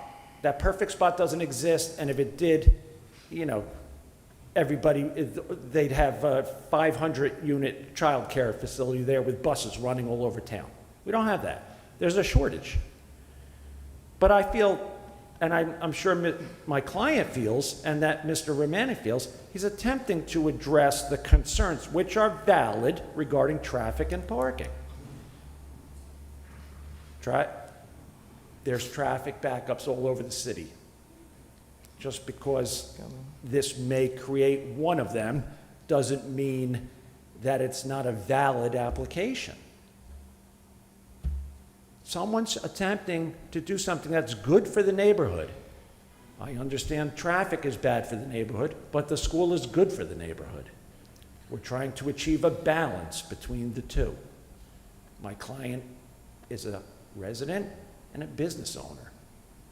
If the board wants to make suggestions as to how to address an obvious concern, we're here to listen. Perhaps we could scale it back a little bit, service less students. Absolutely, we would consider that. That would be a way of addressing your concerns regarding traffic. Okay, we can provide that. So we're attempting to address all the concerns of the board. Just saying it'll never work, have a little back and forth about what you really want, we'll be willing to listen. I appreciate the comments, and so does my client, but we still want to try to address the needs of the people in the city. She's a teacher, she loves taking care of students, she wants to run a business. I think we should attempt to listen, to what she wants to do. That's just my opinion, Excuse me. Excuse me, would you want to take 5 minutes to speak with your client concerning this issue? Listen, I could address it in the form of a request to perhaps lessen the volume. Is that what you're saying, Mr. Commissioner? Well, that's going to be determined by the state anyway, Mr. Upgarden. Well, yeah, but So- we could agree to a max. So, for example, if you said you were going to go from 48 to 40, but the state only says you're allowed 27, so that's why I don't think you could discuss that right now until we get that number from the state, Mr. Chairman. But I think the other commissioners had some questions, and maybe we Yeah, could, sure. we could go through the. We're here to the answer commissioners. questions. Listen, if we got to, just Hold for the... on 1 second. I'm sorry. We're going to sort of like go in order. Commissioner Furman? I allow Commissioner Arena to, and then if you please can allow me to ask a few questions. I would just say that, listen, we're willing to continue with this application. We're not bound to putting this to a vote this evening. And if you could just perhaps raise your concerns, which you've done, we have the ability to address them. So I would really appreciate the concerns if you could make them heard. Thank you. I just have a question before we go Yeah. forward, Commissioners. Gary, but I just want to understand something. I understand it's going to be dictated by the state. I understand that. But if they agree tonight to a cap, I'm not suggesting what that number is, but if the cap is less than what is proposed tonight, I understand the state might come in lower than that, but that's fine. But right now, the commissioners are going to be voting on 27. They're not going to go, Yeah, no, but hold on a minute. But then you said, they have everything maxed out at 48. well, they do, but the state says 27, so I the only know, number that they could vote on but- tonight is 27. I know, but I'm saying is, with that, everything maxed out on the 48, that's making more intense variances, no? Well, Yeah, no, listen, just, the parking is the same, because you're gonna have it's the square footage and the 8 employees. So that's how the parking. I mean, what I'm saying is, I'm not suggesting that they're gonna cap at this number. I'm saying, though, I understand we're voting on 27, but if they agreed to cap at 27, isn't what the board's considering going to be? It doesn't affect the variances, no. So that's why Okay. they just have to consider that. But I think let the commissioners finish, and then we'll go from there. Okay. Good evening. Thank you. I want to commend, your project. I do see the need. Do you have your mic on? I can't Yeah, hear I do. you. My mic is not working properly. Okay, it is. Can you hear me? All right. But I do. I worked for Children and Family Services, and I understand partial care program. I understand the whole thing about nursery, all that. You bringing the buses also, that's a whole different other issue. with the state requirement and what you're gonna do. That's another battle. But my concern is the safety. It's like, we're going from 5, even if it's 20, that's 5 times more than what, the traffic, if you start counting it like that. I know that, how many infants, first of all, infants are you going to have? Because I know that for the state, you have to have how many infants you're gonna have, because you're required to have certain amount of cribs versus certain amount of infants, toddlers, so on and so forth. You're gonna have infants, you said. Yes, ma'am. Do you know how many they allowed you to have? I'm thinking around 8 to 10. That's the maximum I will do. Okay. And that's what the state is gonna let you do, correct? Once they get the new, the proposal and everything. This is, because again, in some other areas, they dictate to you how many infants, how many toddlers, according to how many rooms you have. And I know that we can agree on that. Yes, ma'am. So if you're gonna have 8 to 10 infants, those are definitely they're gonna be dropped off. Correct? Okay. Ms. Okay. Okay. You see where I'm getting at? No, but Okay. I'm following. So if you're gonna have 8 to 10 infants, those infants are going to be taken to your nursery, to your school, by the parents. Then let's not talk about the toddlers that are, what age range are you gonna have? I'm gonna cap at 5 or 6 years. Okay. What So did then- you say? Wait a minute. What did you say? I can't hear you. How many? Can you repeat what you said, ma'am? Yes, 5 to 6.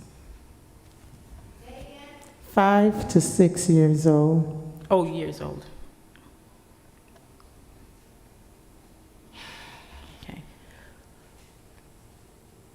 Okay, so when you mentioned the bus, and I'm looking at the picture here, it's concerning because, like, again, that's a very it's a very busy area. I've been in that area, very busy.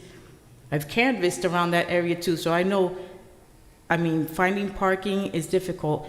And because we are Patersonians, there's some that will follow rules, and there's some people that will not. And some people can be, when it comes to double parking, it can be very nasty. It can be brutal, okay? Where people are gonna be like, I wanna hurry up, I gotta go to work, I'm being blocked, I can't even come out of my own parking, because you're gonna have up to 10 cars, because even if you put it on a schedule, if I have to go to work at 7 o'clock in the morning, that means I'm gonna be around there 6:30 or 6:45. How many more people are going to be there at that time? A lot more. You can say maybe 5 or 6. So what Commissioner Williams was saying is that it's going to be very rough, and not only that, the safety then of the children is going to come into play. Okay. Okay? Point.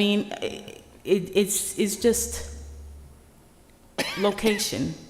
Like I said, if it can be worked out, but again, I'm looking here and I'm trying to picture, if you have 1 or 2 buses, they have the front there, whatever, you have 4 teachers picking up, or let it be 4 aides, teacher aides, or whoever you're gonna have coming out there, you're still gonna have too many cars coming around at prime time, and that's gonna create havoc. It's just going to get ugly, where the point is, let's be honest, some people can get very violent, come to you at your face.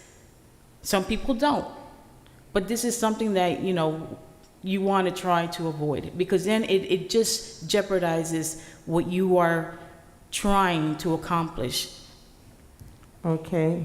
Thank you very much for that, Ms. Rivera. I appreciate it.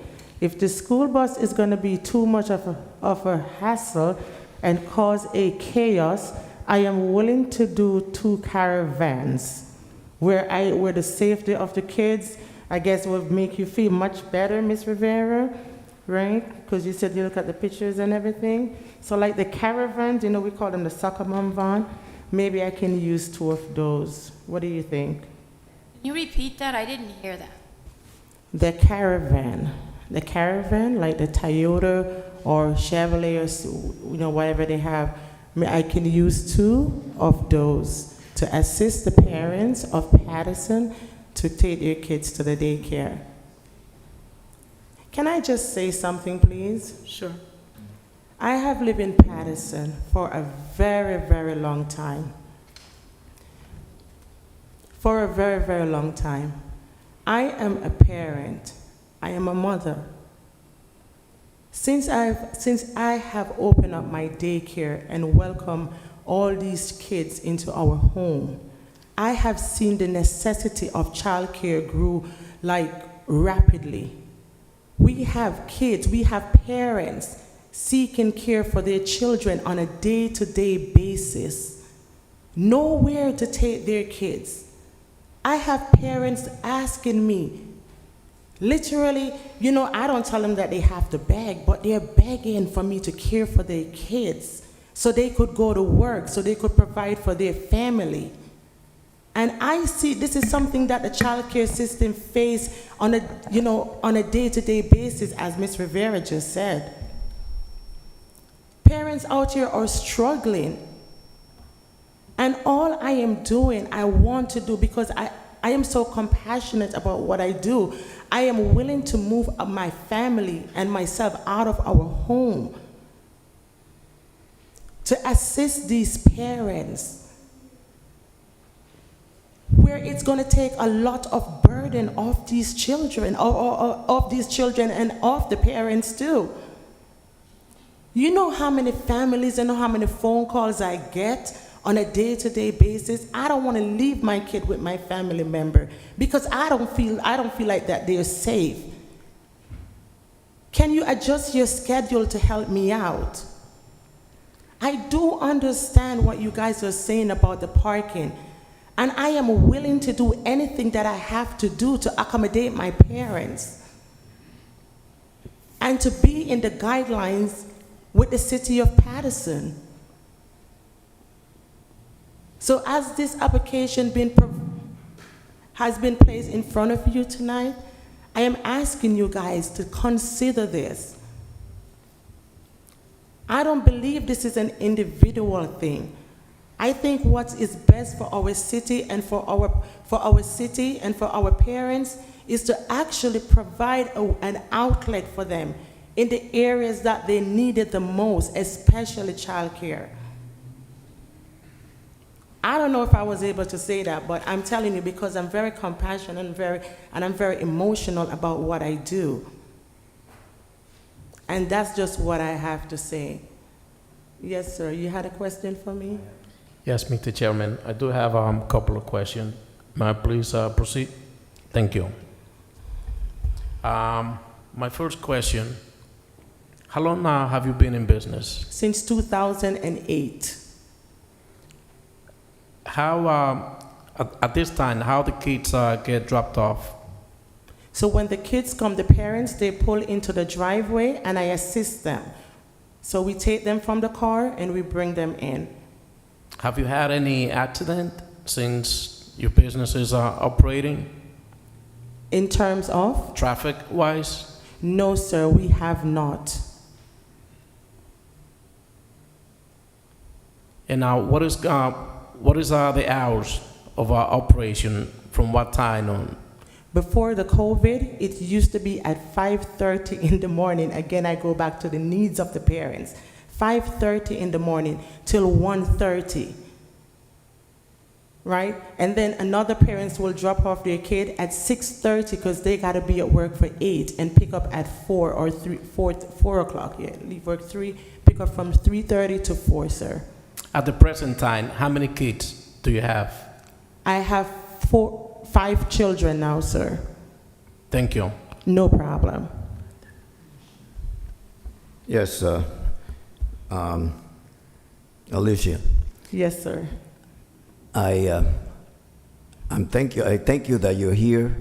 I like to see that entrepreneurship spirit that you have, and I just want to tell you that we are with you. We're not against you.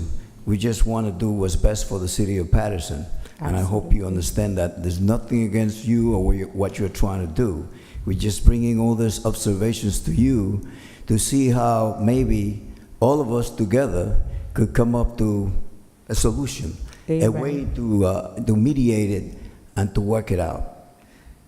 Now, first of all, how do you arrive to the number of 40 to 48 kids in lieu of the ordinance that we have, the letter since May, that it was only 27 allowed?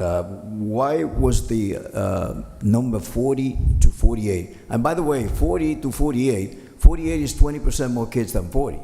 So it's not, you can't just say, it's either 40 or 48. So, but how did you guys come up with that number? Okay, sir. So based off the measurement that Mr. Michael here take, Okay. right, that's how we came up with those numbers.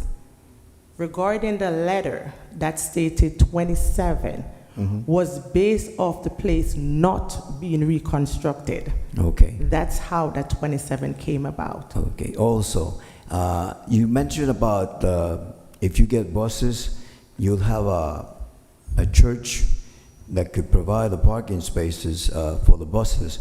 Have you had conversations with the people at the church to see if they are in agreement to allow you to park the buses there to drop off and and pick up kids? I'm going to be honest, Mr. Hector, and I'm going to say no. But I have been looking, sir. I've been evaluating this in so many ways. Is there any way you could talk to them? Because perhaps they could give you a letter saying that they would accept you for you to do this for a period of time. I don't know. We're trying to find a solution so that we're both happy at the end. Absolutely, Mr. Hector. That's a great suggestion, and I will take that into consideration, sir. Now that I wasn't, Go ahead. I wasn't finished. You said you have 8 teachers. You said, where would they park? Because right now, maybe they don't need transportation, but what happens if a few of them quit and then you get new people that somehow need have a car and need to commute to work? Where would they park? I just wondering. I understand your concern, Mr. Hector. However, right, I am planning to stay inside of Paterson, right, in my local area. Okay. To find, to gather teachers. I know I have a few already that's living, in and around the area, get off at the bus stop and come over. My 2 daughters, which they're finishing, this is their last year in college, right? They're gonna be working with us. My husband is gonna be working with me. So that's 4 already coming from my home in one transportation. Okay, how many, at the time of the pickup, drop-off and pickup, how many cars can you guys handle? Let's say, how many parents at one time? I'm just trying to see, to try to determine how long it's going to take every day for drop-off and pickup. What's the space? I had to address this question to the architect. What is the space, the front space that you have on the house? What is the measurements? So we could determine how many cars can park in front of the house that you guys take care of at one time, so that to speed up the drop off of pickup. Sir, the lot is 80 feet wide. 80 feet. So that would allow you maybe to have 4 cars parked at the same time if you have enough people to pick off and assist and get it moving quick. Maybe it will alleviate the waiting time for those that are in line to come into the place. Commissioner. Right, and another thing. Commissioner, the city will, if they grant you 1 space for drop-off and pickup, they will not grant 4. Okay. That's a fact. Okay, well, I'm just, And that's, in granting one is a 50-50, because there is no parking there now. So, the drop-off and pickup may or may not be an issue, but but she did indicate that they're going to have a sign where there's going to be No, no she parking can't. in the entire area. she can't have the sign unless the council, mayor and council approve it. And if they do approve it, it would only be one. So, but that would have to be an It's application. only going to be one space, because I've seen like churches, they have the whole front of the building where nobody can park. Absolutely, the same thing with So our maybe she could church. apply, that's a business of the same nature. The mayor and council on daycares, Mm-hmm. they want usually off-site drop-off and pickup, meaning on your property. Okay. If you go on the street, they're not gonna, especially on this block where you can't park now, they're not gonna give you more than one. Okay, all right. Well, May I speak? I guess, you know, we had to determine the allowable children's, you had to like somehow talk to Ms. Yolanda Clark and try to get something in writing, so she could give you some sort of a number of the children that could be allowed in your project, I guess. Okay. And bring something in writing, if she could give you something, like if according to the new dimensions, this is how many kids you could have in there. Absolutely. I definitely agree with you, Mr. Hector, right? And another thing is that Mrs. Yolanda, Sharonda Clark. Yes, Yeah, Yolanda Clark, yes. Yeah, she could not give me anything better than what she gave me now, because the building is as is now. Not until, we get the approval, hopefully, you guys approve us to move forward with this project, and then the state will actually come back in and do a correct measurement. Okay, so they wouldn't give you anything if you show them the plans, like right now? They possibly could. Okay, Commissioner, I'm sorry. yeah. They normally do a lot of applications, even in other communities. So you- They act on the proposal, and they'll put a letter based on the proposal. I think you should try it with, contact her with the plans and see. So we could at least have that number established. If it's 27, good. If it's 50, good. So, but then we have to deal with the other problems. But at least we have to solve that one. What do you think?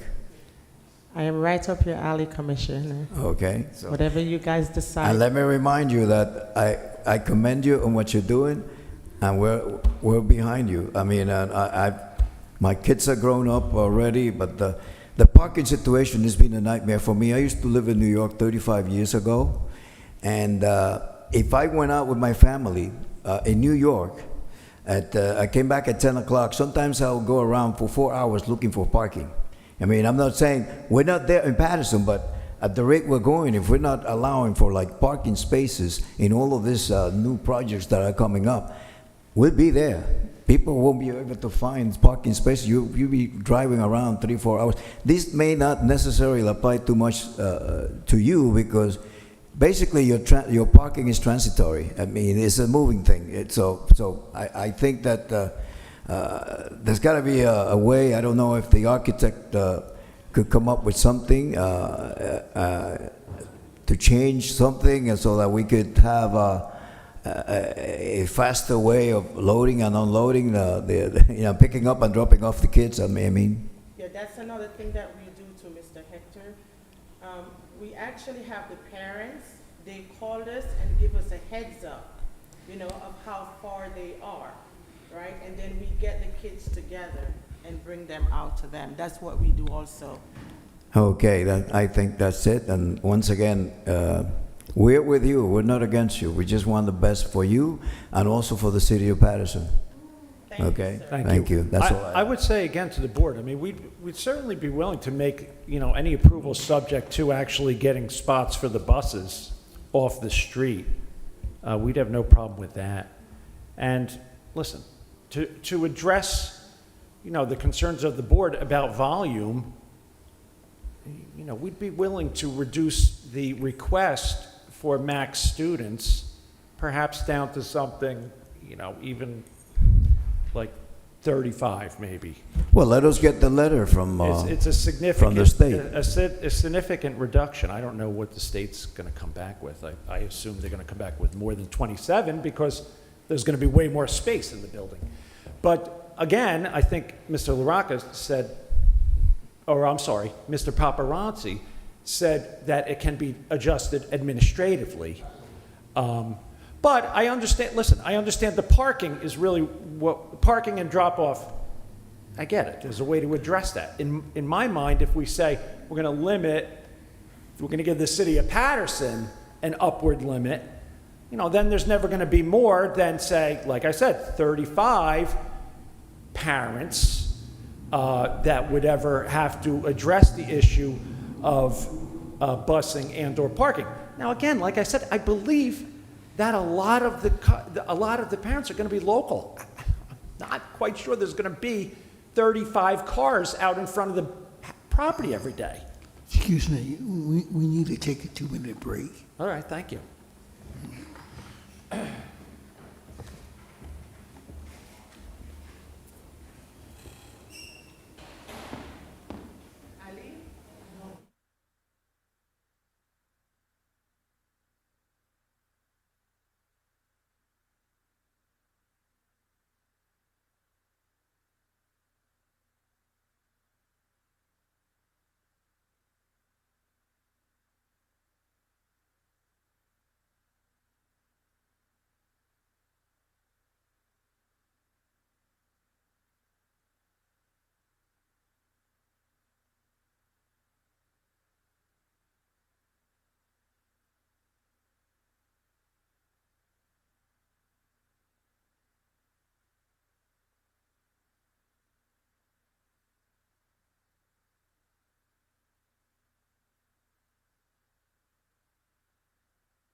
You should be right here.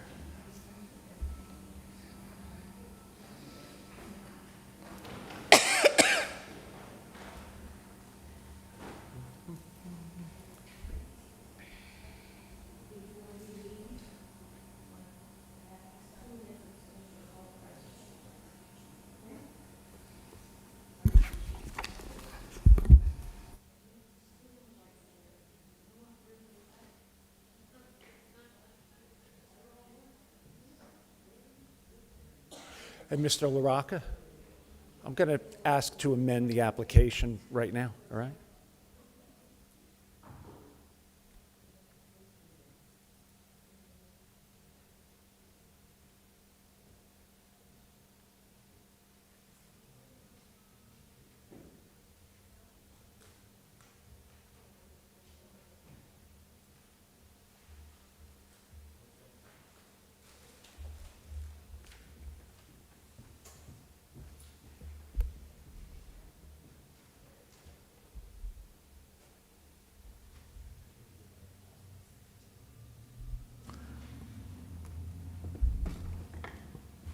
Okay, we're back on record. Thank you.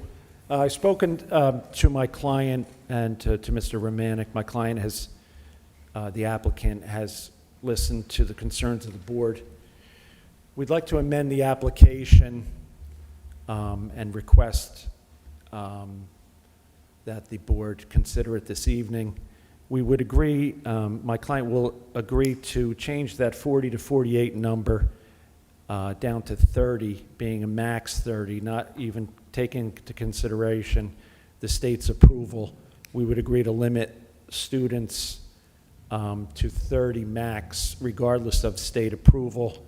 We'd also agree to make a condition of the applicant or the application that we receive the no parking sign in front of the building from the council, and also that we would produce leases indicating, well, actually, we'd also make it a condition that we'd have to provide proof that we're supplying transportation in the form of, I don't know what she said, caravans or buses, but transportation provided by the applicant, and also a lease indicating off-street parking somewhere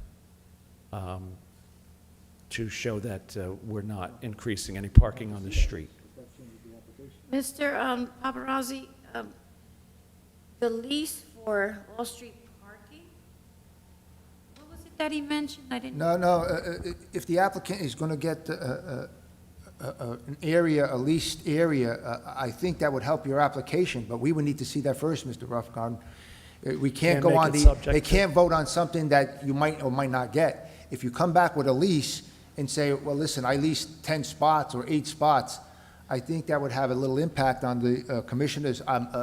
It would have an impact on me. I can't speak for the commissioners, but if if you're going to go that route, I think you would need to have that first. I mean, to say that you're going to provide a lease, and the board votes on it, and the lease comes 10 years from now or doesn't come, how are we going to back up? Well, I was just going to make it a condition of the actual approval. We can make it a condition of the resolution. The resolution won't be adopted until we have the lease. The only thing is, do you need to inspect the location? Yeah, I need to inspect the location. That area has to be striped and up to code as, you know, whatever the city needs it to be. And also, it can't be 10 blocks away, you know. So we need to see if that's going to happen. I think I need to see it prior to, you know, I mean.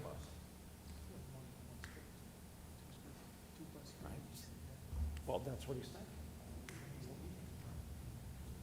No, I said. Paparazzi, if I may interject a moment, can you just go over that one more time so I could write it down? I would just say this is what the proposal is.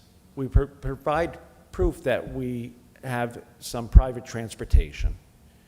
And if in fact the private transportation is owned by the applicant, that we'd have to show that there's some parking for the private transportation. That's what we were proposing. Now, if there's some off-street parking, I don't know if that's available. I can't speak to leasing off-street spots for parents, but I mean, that takes into consideration a whole, you got to walk the kids down the street and everything. I don't think that's Well, going to yeah, be Mr. an issue. Lufgarden, if you're proposing one bus, you have one spot. So you have the spot for one bus or one van, if that's the case. That is true. You already have that. That is true. So Maybe it's subject to, maybe what I'm saying is we'll make it subject to proof that we're providing private transportation. She's already indicated on the record that she's going to provide private transportation. We have no problem indicating that we'll comply with that. Also, remember, what she's just conceded is that we're reducing the application from max 48 down to 30. That's 18 potential drop-off cars, traffic in the area. It's significant. It's going to impact my client's bottom line, but if we're attempting to address safety concerns. The board's got concerns about safety. The board's got concerns about the citywide traffic problem. Okay, we get it. So she's voluntarily agreed to limit her students to 30. Show we're going to provide private transportation, got at least one spot. If there's of course, if she gets 2 buses, she's going to have to show you proof that she's got another spot somewhere. That'll be the lease. She said 2 buses. I don't know. She didn't work it out for 30. Maybe she doesn't need 2 buses for 30 because that's significantly less than 48. But again, and also subject to that drop-off, that no parking spot in front of the school. I mean, I believe my client really has attempted to address the concerns of the board. We're willing to amend the application based upon those.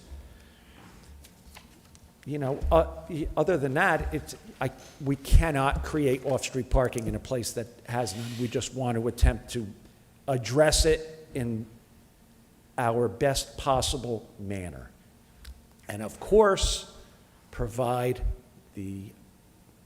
for the need of childcare in the area. And I think the board has to realize, I don't think I'm getting my point across well enough, so I'm going to say it again. Many of the parents may be in walking distance of this school.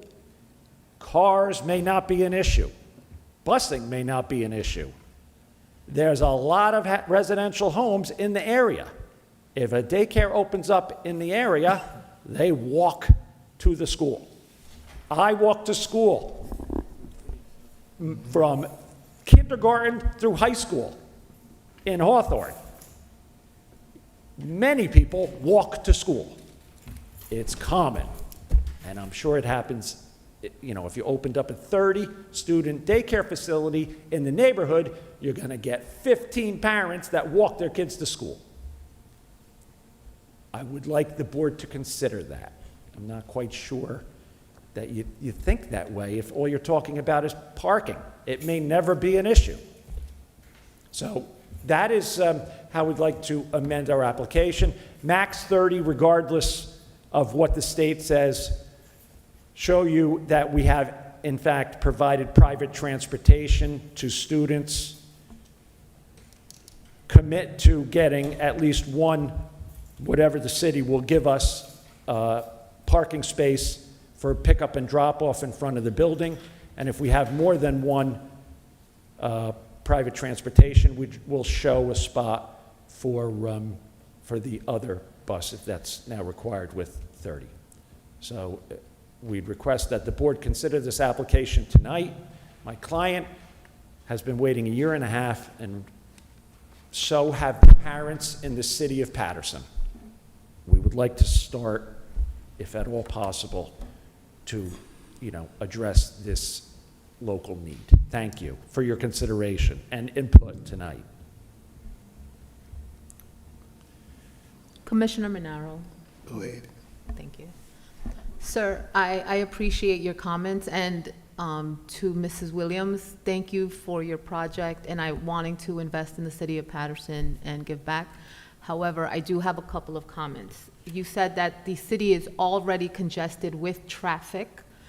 What we're trying to do here is not exacerbate that problem. We're trying to keep it down and control it. This is why you're in front of the board, number one. Number two, I just want to say, in everything that you gave us here in these plans, there is a crib room.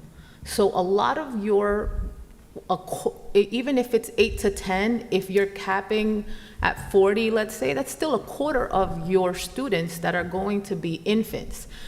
Agreed, many parents may not have the car or dropping off, but when it's an infant, there's going to be questions, concerns, there's dialogue that has to go on when you're dropping off your child. So that car that's coming here, it's not gonna be drop, leave like an assembly line. It's definitely, there's dialogue that has to happen. And let's just be honest that this is a good project. I still think 30 is too much. I know you wanna grow your business. This is why you're moving, right? So now when you sell this business, if you ever decide to sell, and we go ahead and say, and we don't have anything that says about the parking, although it's no longer gonna be your issue, it still becomes the issue of the residents of that area. So those are my comments. It's not, you don't need to say anything in return, but I just wanted to make sure that I made that point today because it's not just, this is a good investment. It is, but who's paying the price for that? And in the end, we just want to make sure that we're doing the things in the best interest of the city. We have a lot of daycare facilities, and I'm not saying that your project isn't a good one. It is. I just think that this area is already inundated with the traffic. And even if you decide to do the transportation, in a minibus, each seat requires the car seat. So that's gonna limit the amount of students that are able to be transported, whether we like to admit it or not. So we have to take all of that into consideration. You have 12 in one minibus and 12 on the other. So that's only 24 students that you're able to transport when your cap is 30, or 40 or whatever the number is, but it's just and then if it is 30 and 10 of them are students, so then you're having 20 kids, so you'll still need both buses and you won't even be able to fill it. Because technically, if you're 30 and 10 of them are infants, then your other 20, it's not within the limits. I just feel like this is not, right now, I think it just needs to be further discussed with your attorney. Okay. At this time, you summed up are you finished? Chairman Taxton, Commissioner Burrell. Hold on a second, are you finished? I have to make a closing statement too. Yeah, I know.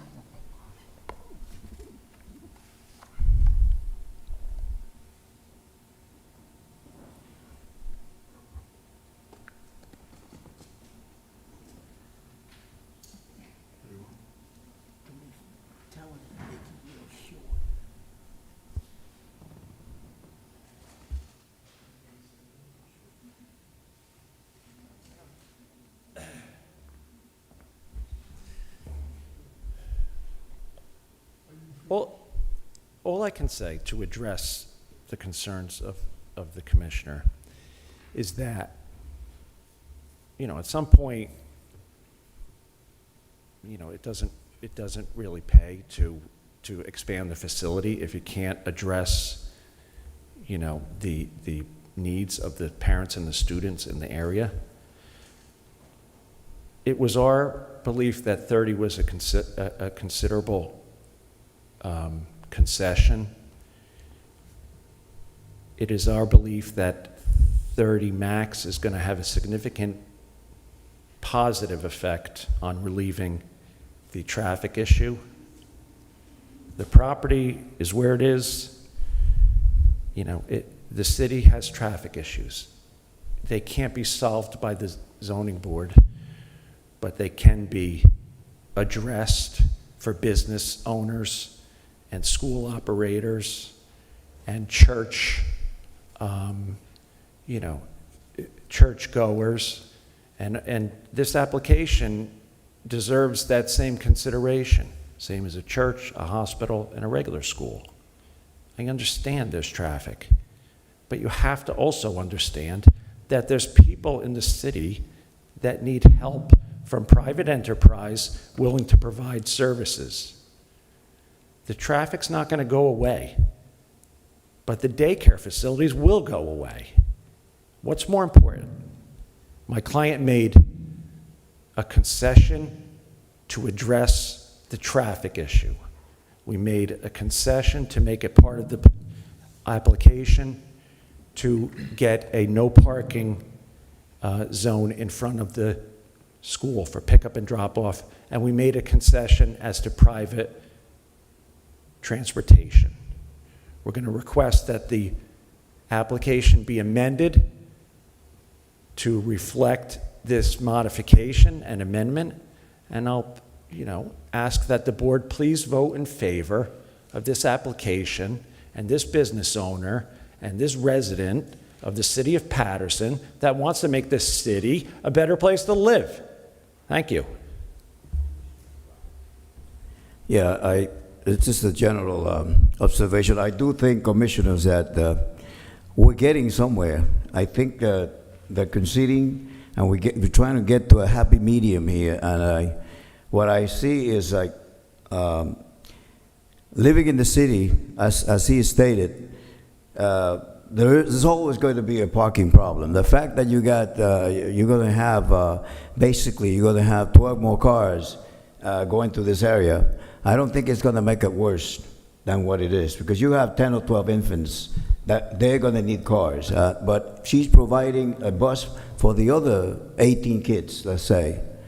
And I don't know. I personally think, I don't know what the board thinks, but I think that they're conceding that they're trying to work with us and bending over backwards to make this a reality. And I commend her for what she's trying to do. And we do need the quality care for the infants, for the toddlers in Paterson. It's an emergency right now.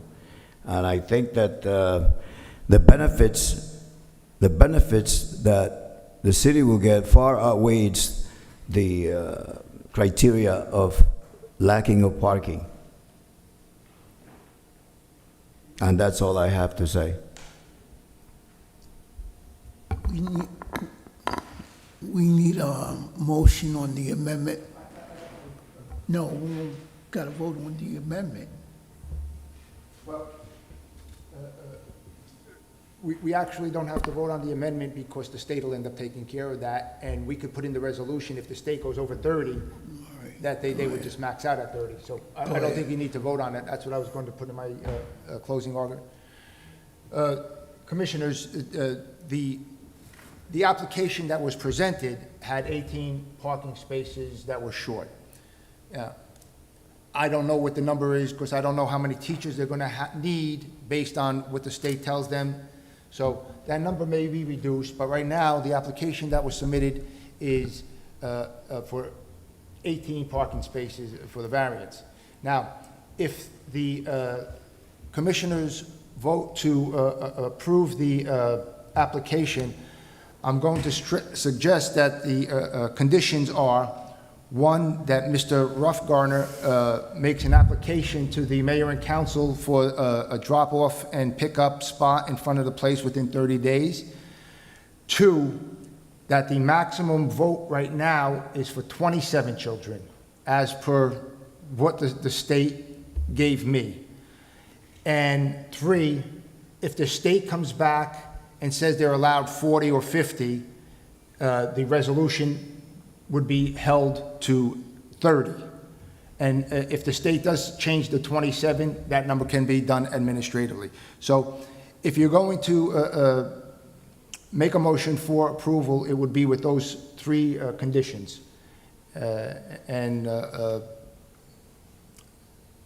And the parking, obviously, I defer to the commissioners. Thank you. Mr. Paparazzi, on number 3, you stated if the state comes back to allow 40 to 50 children, I lost you.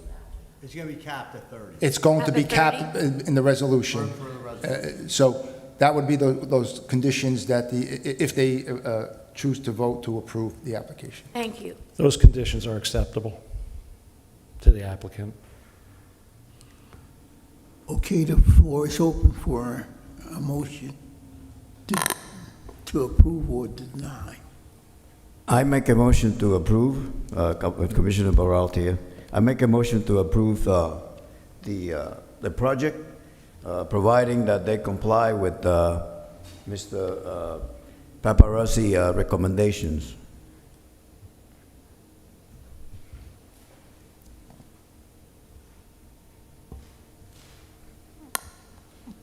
I need a second, Commissioner Furman, Commissioner.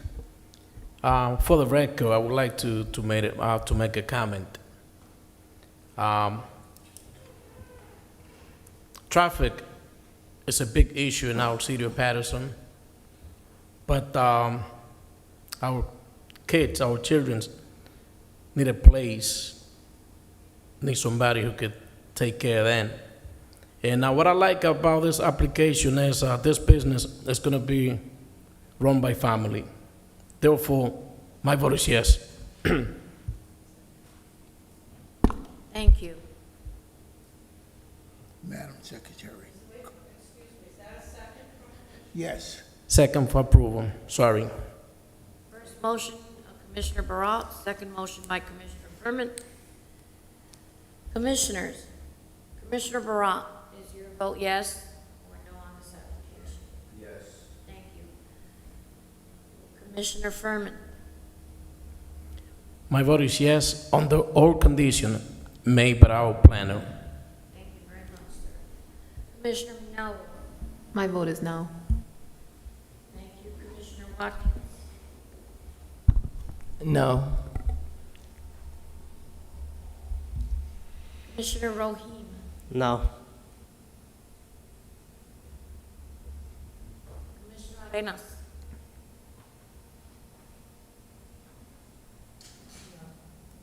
I'm sorry, I didn't hear you.